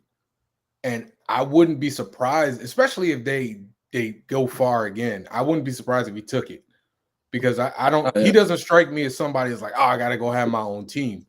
I do think he gets annoyed that media is always. It's bad. It's bad. He gets what?